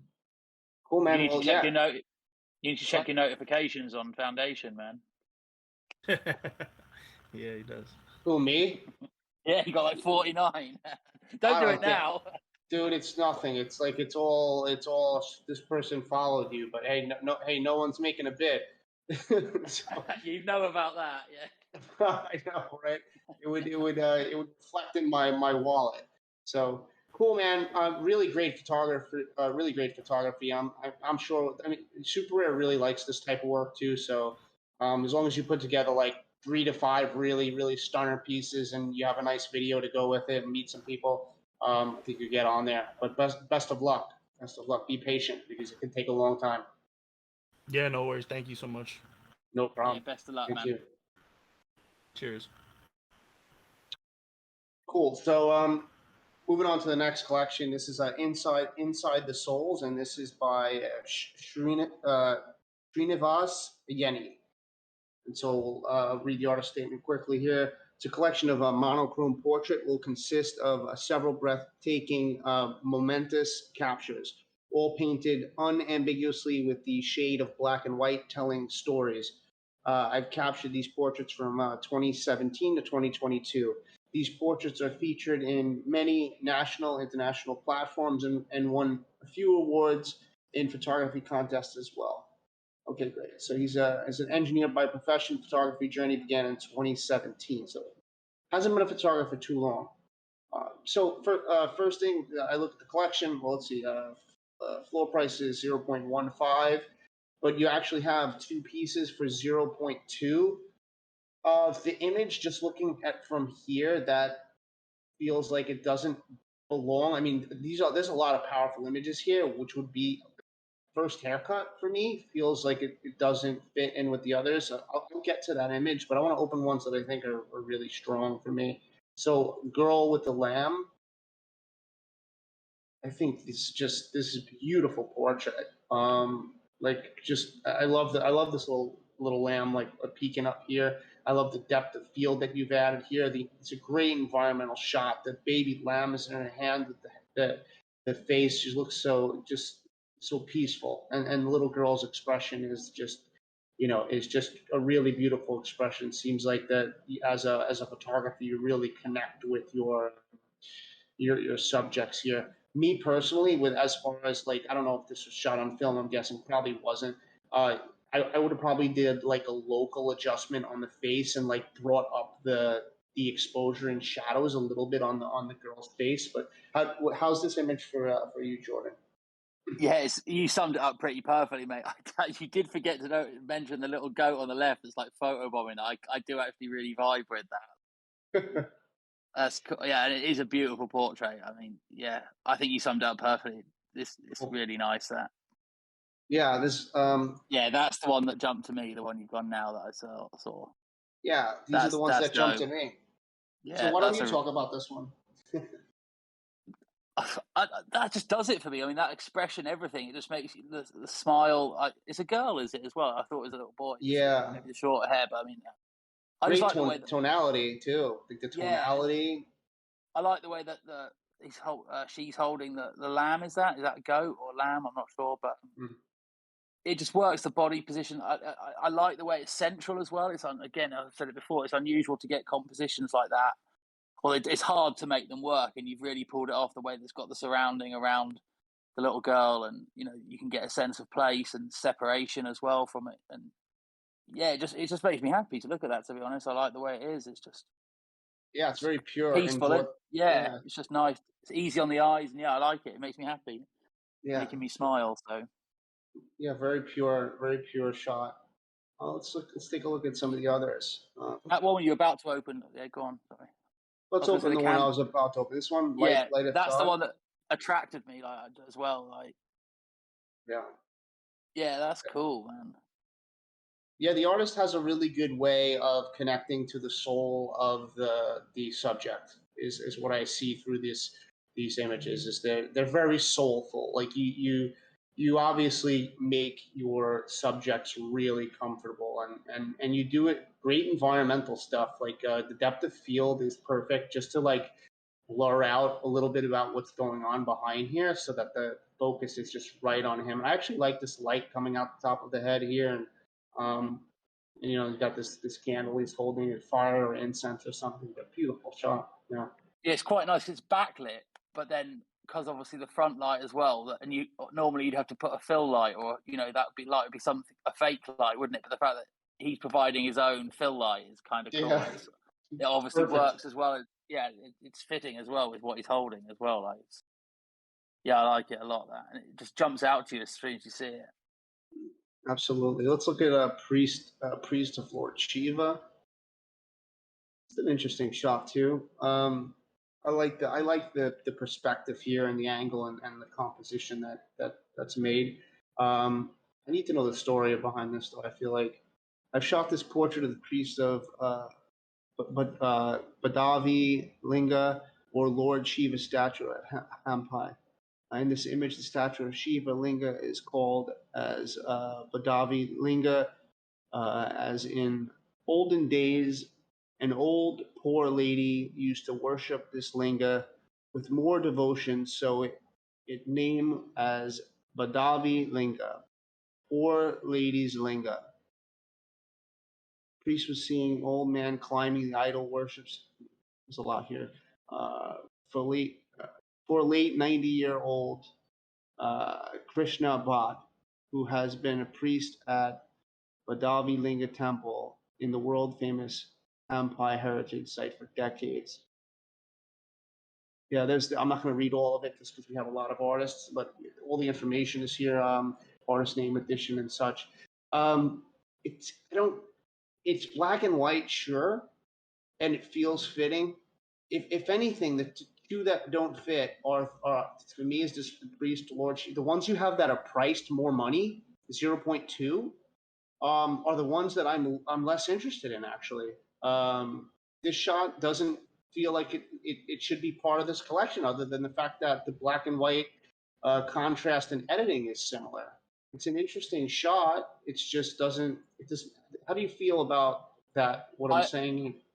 I agree, because if you had two more shots that were like this one, where they're sort of, you've gone against the rules of photography, where you put the person in the middle, but you're making those four really work. You add two, lose those other two and add another two in, or just lose those two and have 6 strong images of sort of that unusual composition, but you've made it work with that your style. I think you'd have a super, super strong collection there. If you had 6 images, you could find another 2 that were almost, similar composition and style to the middle 4. For me, like that would be a really interesting look. Like, it makes it feel more collectible in a sense too.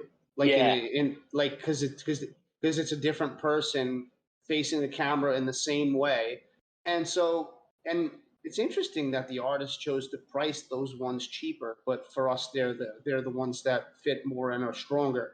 But yeah, I would lose the one on this end and the one on this end, since we're on OpenSea and we can do that. So with that said, really good job done on the properties and descriptions and all of that. So yeah, I don't have anything else for this. I think the photographer is really great. I think they could just cull down a little bit. Next collection is Wild Embrace, and this is by Brijesh Makadia. I think he's a doctor. And so Wild Embrace, he tells us what embrace means, basically to hold someone closely in one's arms, especially as a sign of affection. Similar to a hug, take, hold in one's arms, hold, cuddle. This is the literal meaning of the word. It's an expression of love and emotions. Humans express their love or affection to each other by various means, as in the definition. Similarly, animals too display their emotions and love among them. The story is similar in the Lion Kingdom too. Cubs can be a mix of males and females, but their affection towards each other is profound. No matter how much they like or dislike each other, they're always there to love and embrace each other. This collection is capture of different candid moments of lions in their natural habitat. Watching them in real life is so beautiful and wonderful experience to behold. I have tried to bring out the best images from my past few years in the wildlife photography, as getting such moments are rare, and I need a lot of patience, making it unique and rare. Okay, so so looking at it, 5 items. It has no owners yet. Floor price is 0.1. I think 0.1 is a good price for one of ones. Straight away, something that I noticed about this collection right off is that all of the photographs are shot sort of from the same angle. And when I see a collection of images, I sort of like to have more of a variety of angles, focal lengths, and such. I think the most successful ones for me are actually Embrace and Kiss Me here. Possibly Got Your Back. Let's take a look at these. So yeah, I think the ones that are like simpler, they don't have as much of a distraction in the background, and like we really have a central focus on like what the subject is and what's going on here. And this shot has a lot of emotion to it. And then, Embrace is like more of the two children and like this like kind of like brotherly or sisterly love and care that the That is a great shot, that. right? Yeah, that is great. And I agree with you what you're saying, like the very simplistic backgrounds and just the emotions. Yeah. I think when it gets a little bit busier, like something like this, where the moment is really nice, but there's these trees like coming out the back. Like, had those not been there, I mean, they're very distracting to me for just visually looking at it as a photographer. Maybe if it was just green in the background, then this I think shot could also work in better. this shot, you can't see any of the real feet. You can't Mhm. see eyes or face. It's sort of, and you've only got half of each animal, each lion. I don't know. Yeah, it's You have to move over to the right a bit, I think, right? yeah, Right. exactly. Just when you look at the other two, you can see how much more. You can get the reactions out of their eyes and the face and what's going on. Whereas Mhm. this is a bit. It's a nice moment. I get it, but photo. Even if it's just a bit wider. If you'd gone a bit wider, maybe it might have worked. But I do agree with those sort of like flamingo leg-looking trees in the background are a bit distracting as well. It feels a little claustrophobic in a sense of framing, right? Yeah. Like it's just cut here and it's cut here and it's like everything's sort of like pushed into the center. Sometimes you just need some more breathing room for the environment.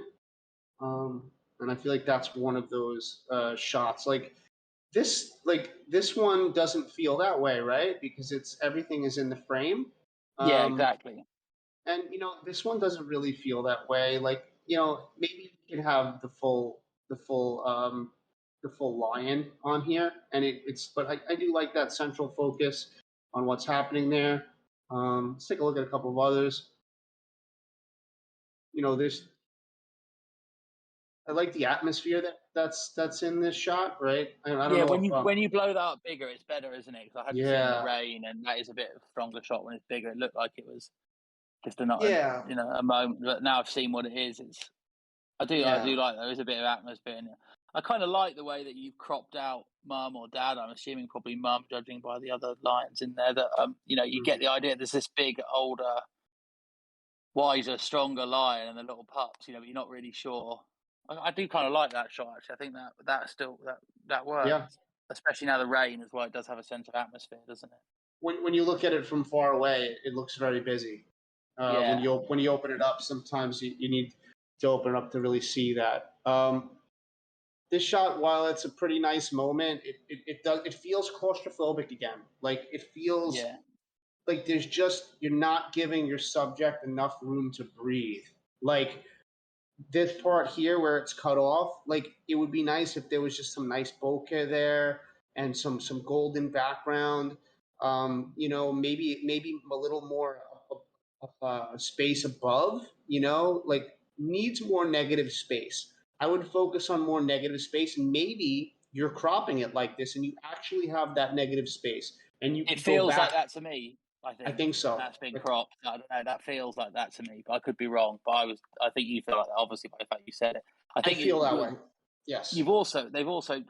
This is old. Is this the order they're in? Obviously, Oldest, yes. Yeah, so obviously it does change, doesn't it? But the starting and finishing with probably the two weaker shots. Yes. In this order, but as you've mentioned before. Starting strong is very important. Ending strong is very important. The central image is probably very important. So it's just all the images are very important. But starting strong and ending strong is a really good way to capture attention and end on a good note. When a collector's done looking at the collection, to end very strong, to start very strong. Those are really, really important parts of it. So looking at the properties are all great. You're missing the one really important property in here, and that's edition 1 of 1. And what's great is you only minted this stuff 10 days ago, and so nothing is sold. So you could go in, you could add that important property of 1 of 1, and if you have these images that are the full size image, feel free to DM me and send me those images and have a look at it, and I'll give you my best opinion on how to go about that crop. But yeah, other than that, that would be those are my feedbacks, and I think you're on the same page, Jordan, right? Totally. Cool. So then we can move on to the next collection here, which is Martian Land, and this is by Manny Shazada. Shazadea, I think. Okay. It's a collection of 4 images on a foundation, and this is a place that many people photograph, but this is much different the way they photograph this. I really am drawn to these. This is really, really strong black and white sort of minimalism work for me, and so I think they're quite beautiful. I love how this. Yeah, that's right. Go ahead. Yeah, they're all really nice. I was just looking at them, and they're all, and it starts strong and finishes strong in that order. You've got it in. Yeah, I mean those lead-in lines and just that minimalism, it really works. This is the sort of thing we were saying in the shot earlier, where it needed that, like the white snow. That's got something in there. You know, it's not much. That's cool as well. Is that real? I was just thinking that I was going to actually say that it reminded me of the first collection we looked at, where we said, you know, that white just needed like a pathway into something, or something was just missing. Yeah. Not to compare, but just to show that, you know, having something strong in the foreground is really important. Hold on. Give me 1 second. I just have to mute for a second.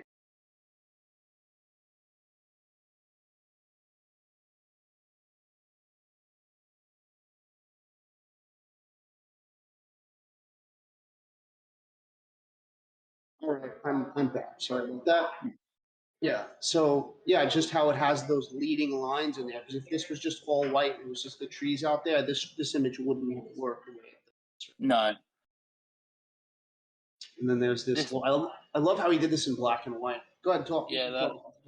No, this is the one I said. Is it real? That's nuts. Like the way it looks. Like it just looks like a combination. The moon doesn't look real. Yeah, I don't know if I'm viewing it. It works. It's cool. I'm vibing with it totally, but it's not. Oh yeah. I wasn't expecting. I don't know how that could be like a perfectly.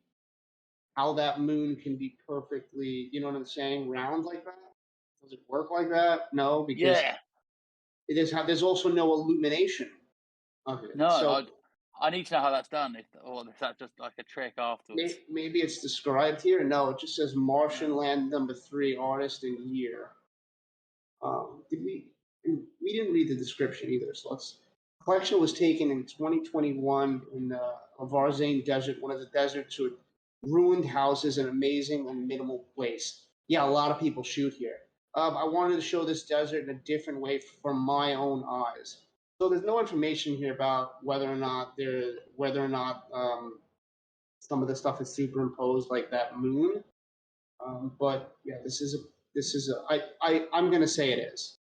I can't say that my statement is completely accurate, but I'm going to say that I guess that it is. I think you're probably right, but this is cool as well. Yeah, this is beautiful.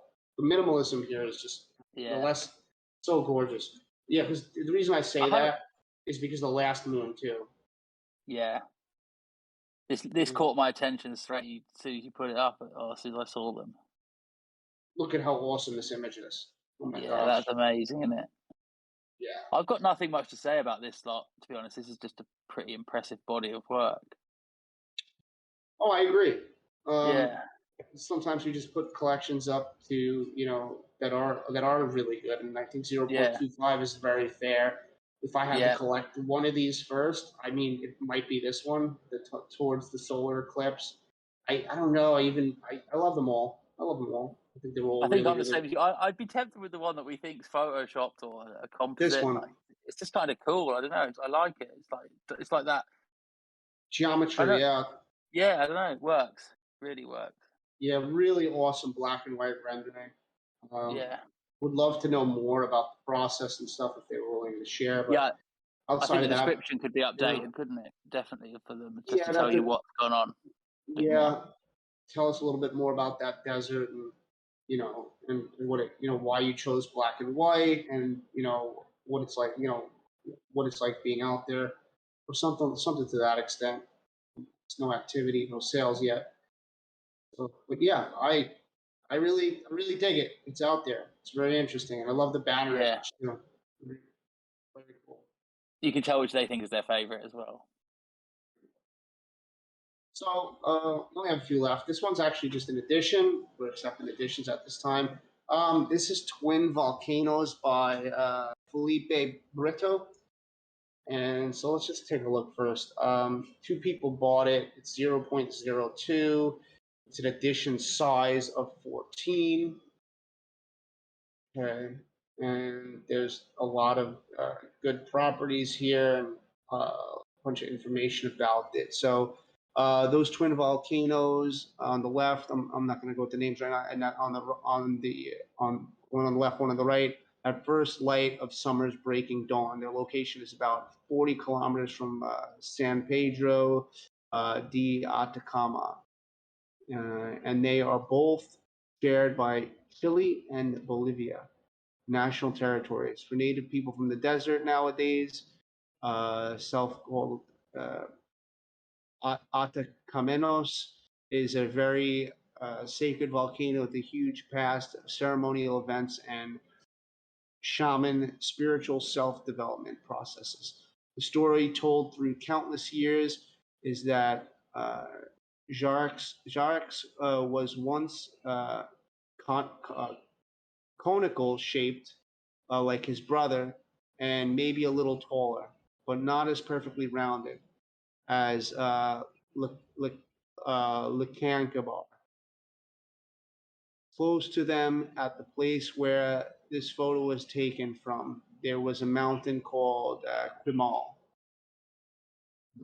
Let's see. I know he has information in here about how these are taken. They're like the photograph piece is a panorama digitally created by 16 photos merged together. I thought that was really interesting. So let's look at the cool. Right. So let's look at the image itself. So the lighting is just phenomenal, and it looks really great detail in here too. And maybe that's what comes from merging so many images together. Personally, for me, it's like it's a bit too much negative space above. I mean, I from my perspective, I would have probably cropped this like what is it, like 16 by 9, like a film, like a movie. How it like look at that. Take a look at what I've just cropped. I would have cropped it more like that. I think that this is the central focus, and there's so much negative space up here that pulls me away from the central focus. But I believe it's a beautiful landscape. I just would have went with the 16:9 crop on that one. Well, you lose a bit, don't you? Because there's so much sky in it. You sort of it almost makes the volcanoes feel small, which it does. Of it. So I agree with you. My immediate thought was just a little bit too much sky. Nah. Yeah, I mean, can't really fix that. Well, you can fix that. You can contact Giovanni, who was in the I think he might be in the chat today because his stuff's being featured, and the other collector. And if they were interested, have them send the files back to you. And then once you own them all, which is only 2 more, you could actually pull off that crop. And I think if you enjoy that crop better, the one we just showed you, I think this piece could do better. I think what's holding it back possibly is that there's just so much more sky than needs to be when the beautiful central focus of the twin volcanoes takes up such a small portion of the frame. Yeah, agreed. But yeah, lots of great information in the description. I think it makes it. It's cool that it's done, like you said, with merging. I think that's quite. I'd make sure if the person is putting that on Twitter and things, I'd make sure that's known about. I think. Yeah, absolutely. But that's quite a cool point to make stress home. I'm selling it for very cheap, 0.015. That's 27 USD, 20 USD, just about right now. There's only 14 editions. That's very good. 14 is still very scarce. It's not super ambitious. you have to know your reach and know your audience. And so yeah, let's see real quick. I would link Mike, my I'm just going to Twitter. quickly say something. I've probably only got about 15, 20 minutes before I'm going to have to bounce. I sent you a message on Twitter, but I don't know if you saw it. But oh, it's okay. Just I'd let you know. So I've got to put kids to bed and stuff. And no, I hear you. That's fine. And I'll I could finish up the other ones myself here. I just want to say cool. I would have your Twitter and stuff linked on here because generally I'd like to go to your Twitter and see if this is your pinned post and stuff like that. But yeah, I think it just with a crop it could be a better image. And the banner here could probably be have the volcanoes in it. Definitely. Yeah, have the volcanoes in it and maybe say twin volcanoes or something like that. Yeah. So let's see. I know you have a few left, so let's look at so this is a really, really interesting one. This is amazing. It's not minted. You own a piece by Bruno? Yeah, I own some. I own a couple. One I bought. I think from his first collection on Sloika. I love it, man. Space Invaders? Maybe this one? No, the one before that. Like the similar stuff. Yeah, I own the middle piece. This one? No, middle top above it. Yeah, that's mine. Amazing. I love it, man. These are absolutely amazing. I think that Bruno is he's on a really good path as an artist. He only puts out high quality stuff. He doesn't put out a ton of stuff. But what we're looking at today is a collection that he's looking to mint, which is connections. And these are so line shapes, colors, button. These complex connection systems have always intrigued me. It was through my macro-oriented approach that I was able to appreciate the essence of these mechanisms up close. He's a great writer too. My photographs expand this new miniature universe, creating images that can sometimes resemble aerial photography. In this collection, my goal was to create images that capture a technological, futuristic, and almost abstract landscape. The intimate views provide a unique perspective into the world of semiconductors and microprocessors. Though these systems with hundreds of connections and circuits normally remain invisible, virtually camouflaged with their housings, nevertheless, we have created a high dependency on these small electronic brains scattered throughout everything we do. They are the result of precise mathematical programming and engineering, almost bearing an organic appearance. It's as if we are seeing nature's response to light and stimuli. Their impact on modern life is huge. It's through the technology behind the circuit boards that we connect with other people over the internet, and if they were already extensions of our brain in the virtual world. So one of the best artist statements I've ever read. I've ever read, in my personal opinion, talking about art that he's very passionate about. He's got 50 photographs, 6,000 by 4,000. They're very large. And I think he wants to. He's wanting to mint these, and he has a question about is 50 too much to mint at once? And so I was talking with Alpha before, and a few other collectors. I mentioned I messaged these five who said these were really beautiful. And these will vibe with this totally, I reckon. I sent them to him today, and he said holy hell, like he really liked them. Yeah. And so Alpha brought up a really good point about a drop for these, and about adding rarity to these. And not just dropping them as just single one of ones, but adding a rarity to each of these. And that's something, look at these. That is something that Transient Labs, I would contact them. They'll figure out a way to figure out rarity by the colors, the amount of whatever you want to call these circuits, neural pathways, the shapes. They can figure out a way to come up with a rarity system, because they did this for Dave Krugman's Drip Drop series.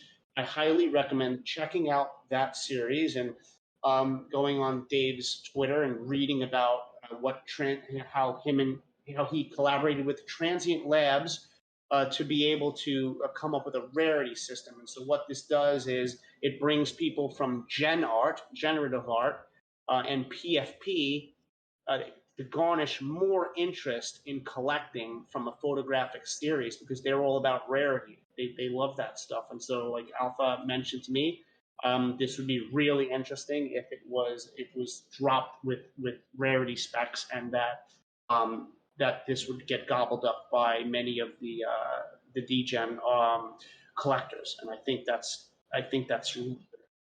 really true, and it would add a whole nother layer to images that are absolutely beautiful and completely layered on their own already. But I think adding that extra aspect could really make this collection not just sell out on primary, but do really, really well on secondary.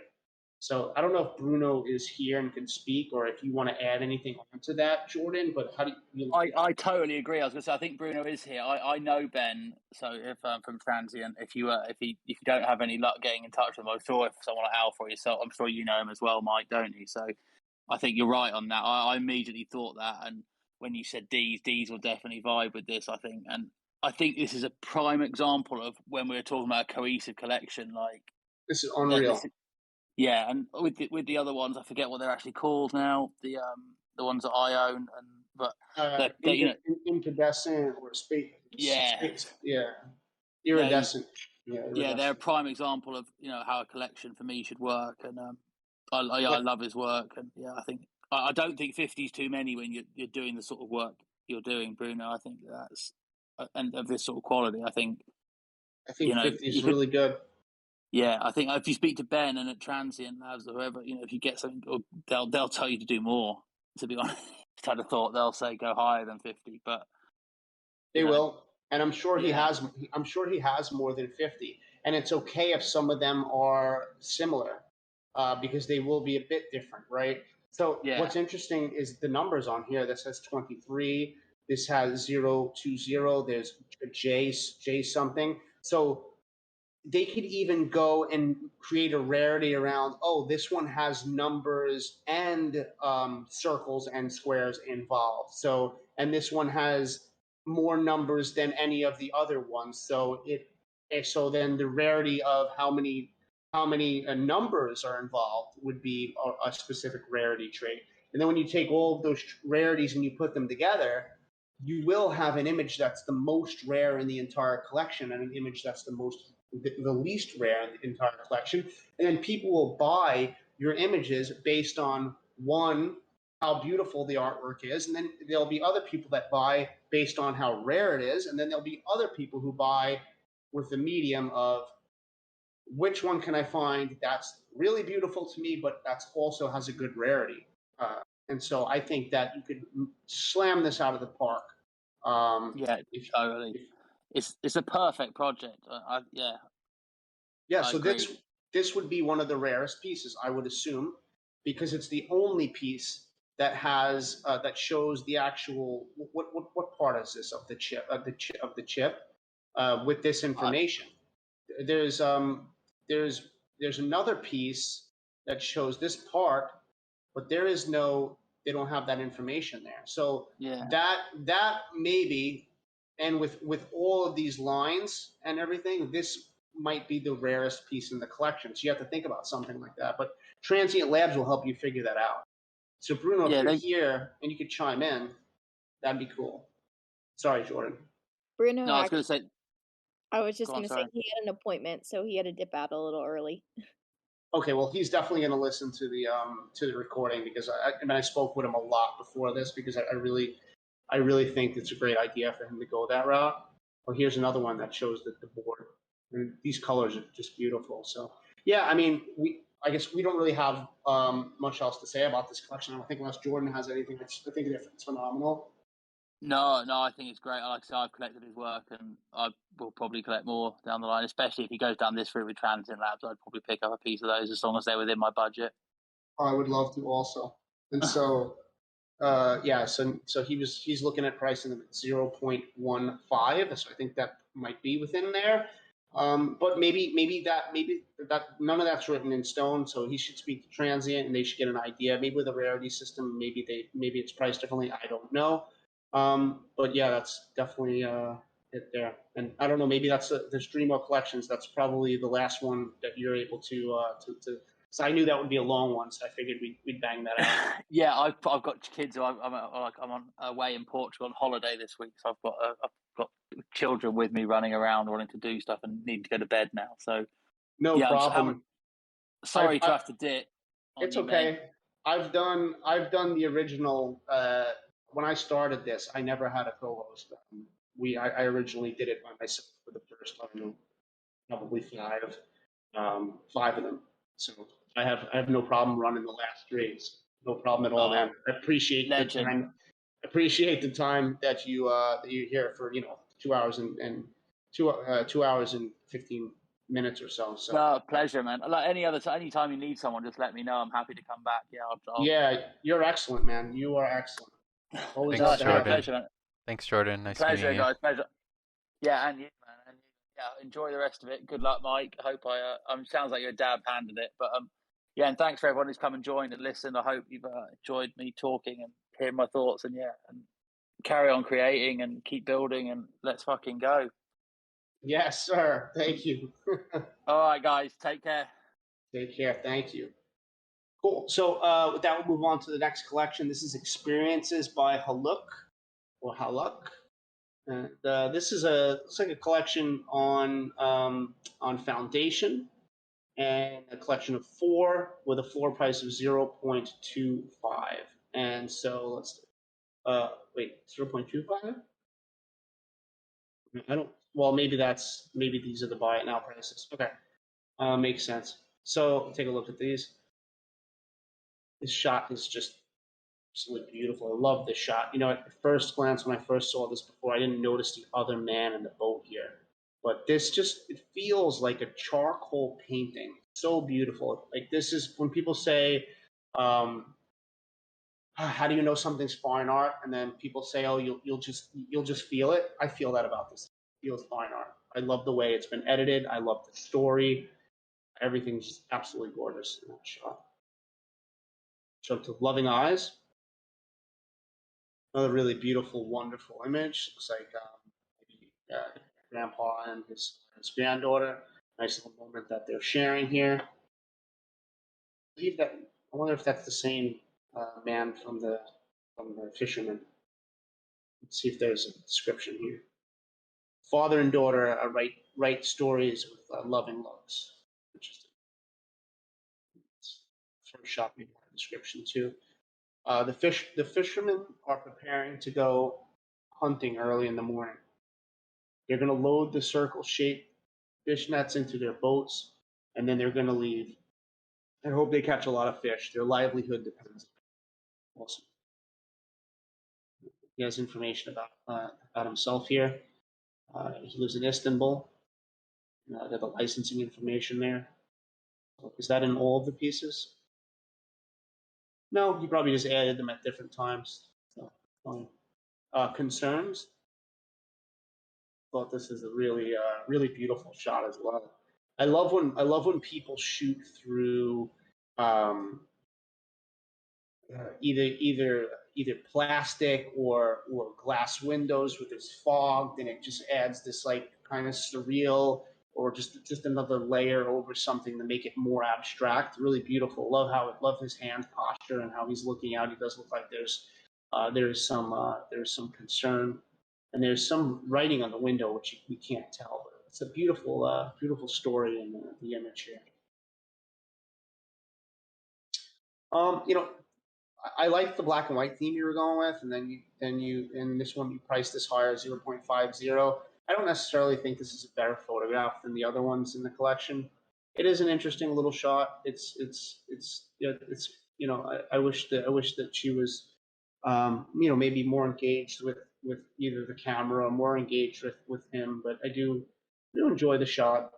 I just don't know that it fits in here with the black and white. It stands out, and maybe you could replace this image with another black and white photograph. But Also experiences, I would have, I don't know if you could do this now. I would have capitalized E in experiences. I know that's like nitpicking,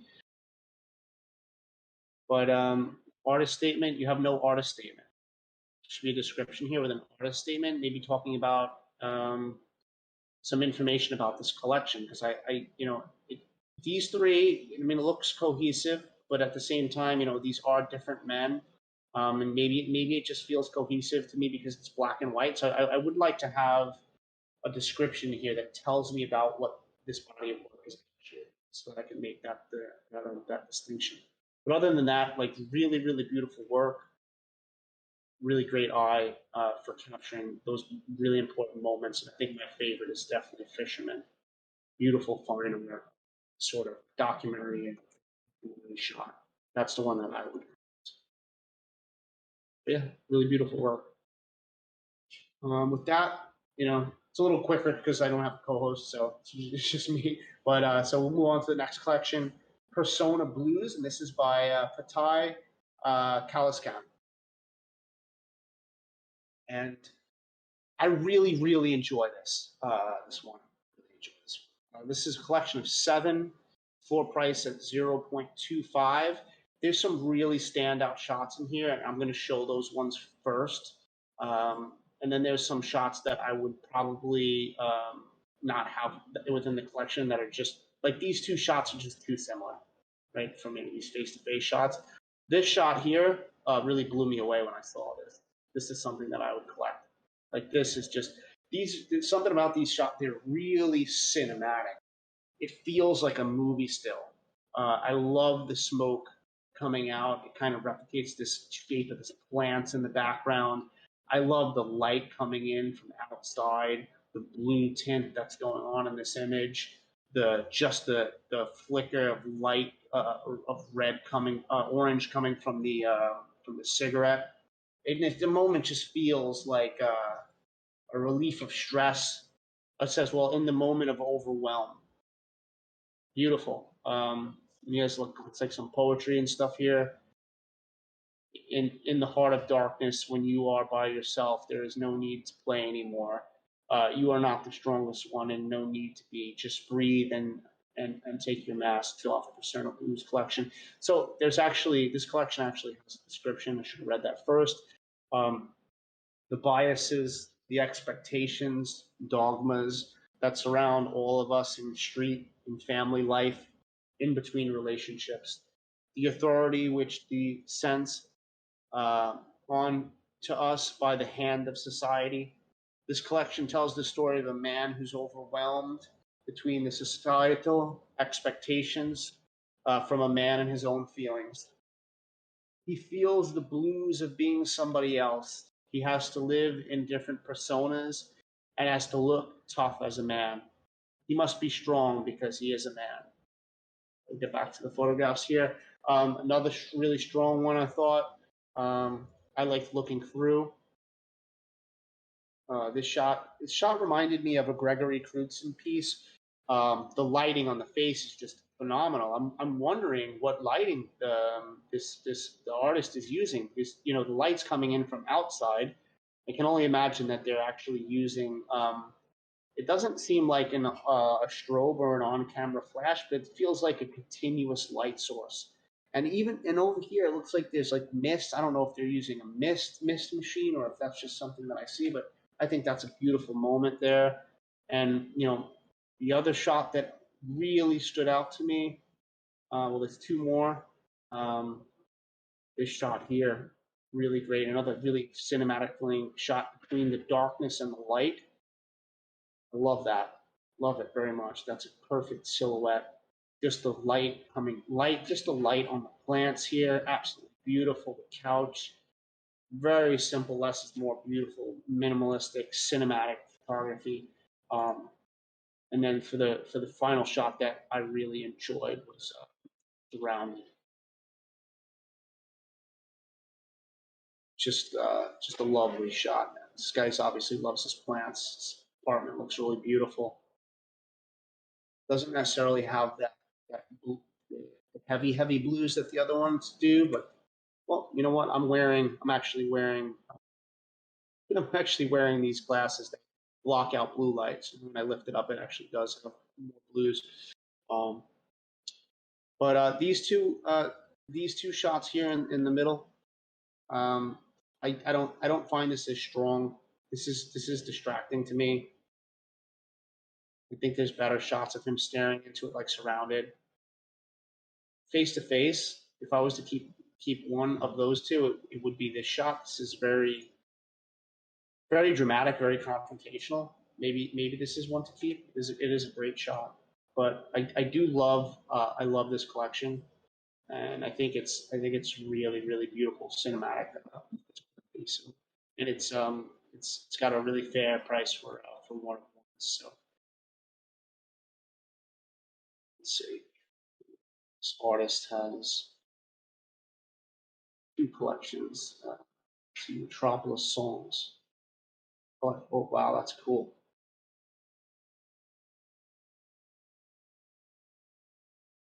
That's amazing. It has sound. You guys would have to listen to that on your own. That's fantastic. I love it. So this artist is really I'd say pushing boundaries, doing some really interesting stuff. I am following, and he's following back. It's great. Cool. Awesome. And he has it as the pinned tweet. So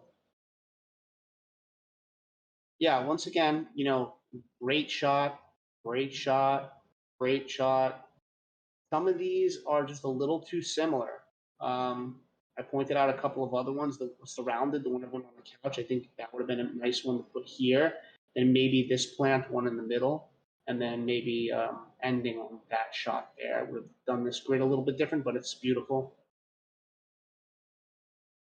It's great. We'll retweet this. And cool. And so, with that, we can move on to the last collection.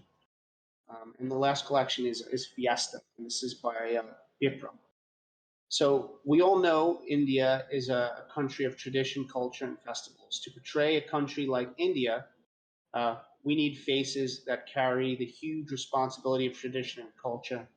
In this series, 6 photographs of 4 different festivals portray a small part of the colors and festivals in India. Success is the face value of society. Devotion is the face value of culture and tradition. So interesting little artist statement. A series of 6. This 5 available means 1 sold. The image that sold is this image right here. Beauty lies in the eyes of the beholder. Beautiful portrait. I love the depth of field. The eyes are just so in focus and glassy, and you can see right into them, peering into the soul. Really beautiful shot. Nice colors. Looking at this overall, standing out like this, this image here just doesn't feel like it fits in this collection. It just, a lot of these are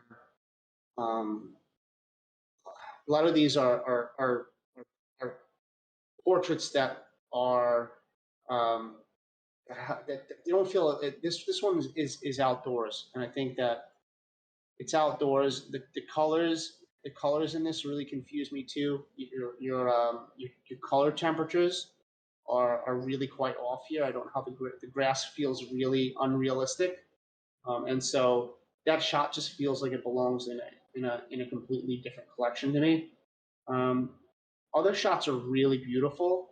I just, you do have 2 shots of the same girl, and I'm having a hard time between, which one. This might be this shot. It's so strong. The purple against the maroon, and then the gold, and then just the expression. This is so beautiful. This is probably my favorite shot in the collection. But then you have that same girl.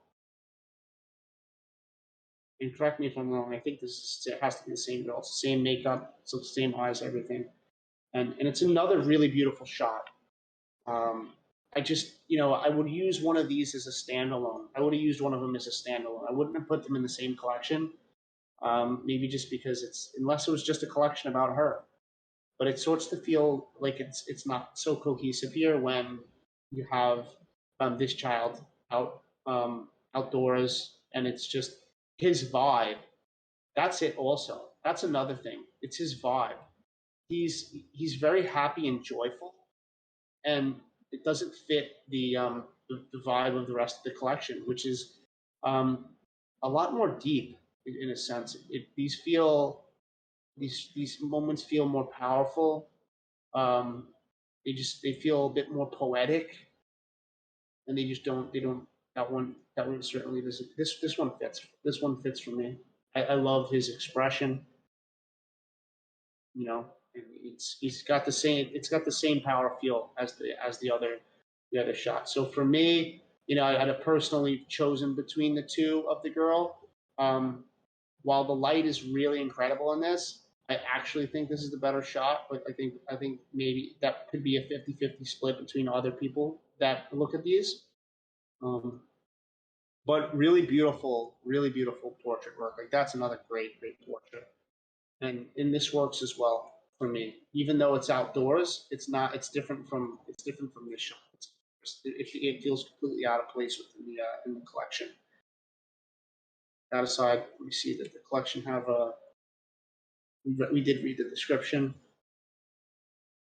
And so, yeah, I mean, I don't know how flexible Sloika is, but I would move out that shot from the collection. I mean, you could probably leave the two of the girl. It does fit well with the rest of these. The colors make sense. The moods make sense. And just the colors and the mood in this shot just don't.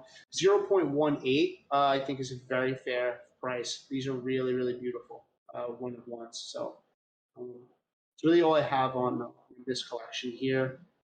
If anyone has any questions to close on, or if anyone has any closing thoughts, this would probably sum up the AMA.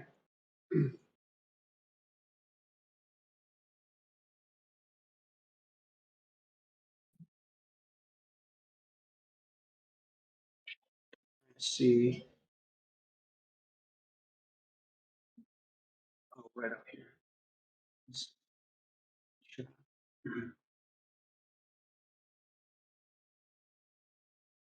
I love this purple blue expression. The one Mike thinks is the best shot. All the shots are outdoors, so all shots are outdoors. Yeah, and that's fine. I just think, well, I mean, this certainly feels outdoor. This certainly feels indoor. You know, I guess outdoor of indoor. I mean, this certainly, you know, I think what I mean by outdoors is like this feels more like the great outdoors or the greenery. It just doesn't fit cohesively with the rest of the ones here in the collection. See what else we have here. Thanks a lot for careful feedback on Twin Volcanoes, Mike and Jordan. I agree with the crop suggested could be better. I'll probably stick with the full frame chosen. Sky was stunning that morning, leaving a lot of sky or ground, most of the landscape sort of personal, and that's fine. Our collectors are free to reframe if they like it. That's true. Okay. Yep, love Bruno's work too. I'm back, Mike. Felipe agrees, of course. Yeah, doesn't look like there's any questions in here. If anyone has any questions and they want to come up, now would be the time to write a message in the chat box there, or just let us know that you want to speak. We see some typing.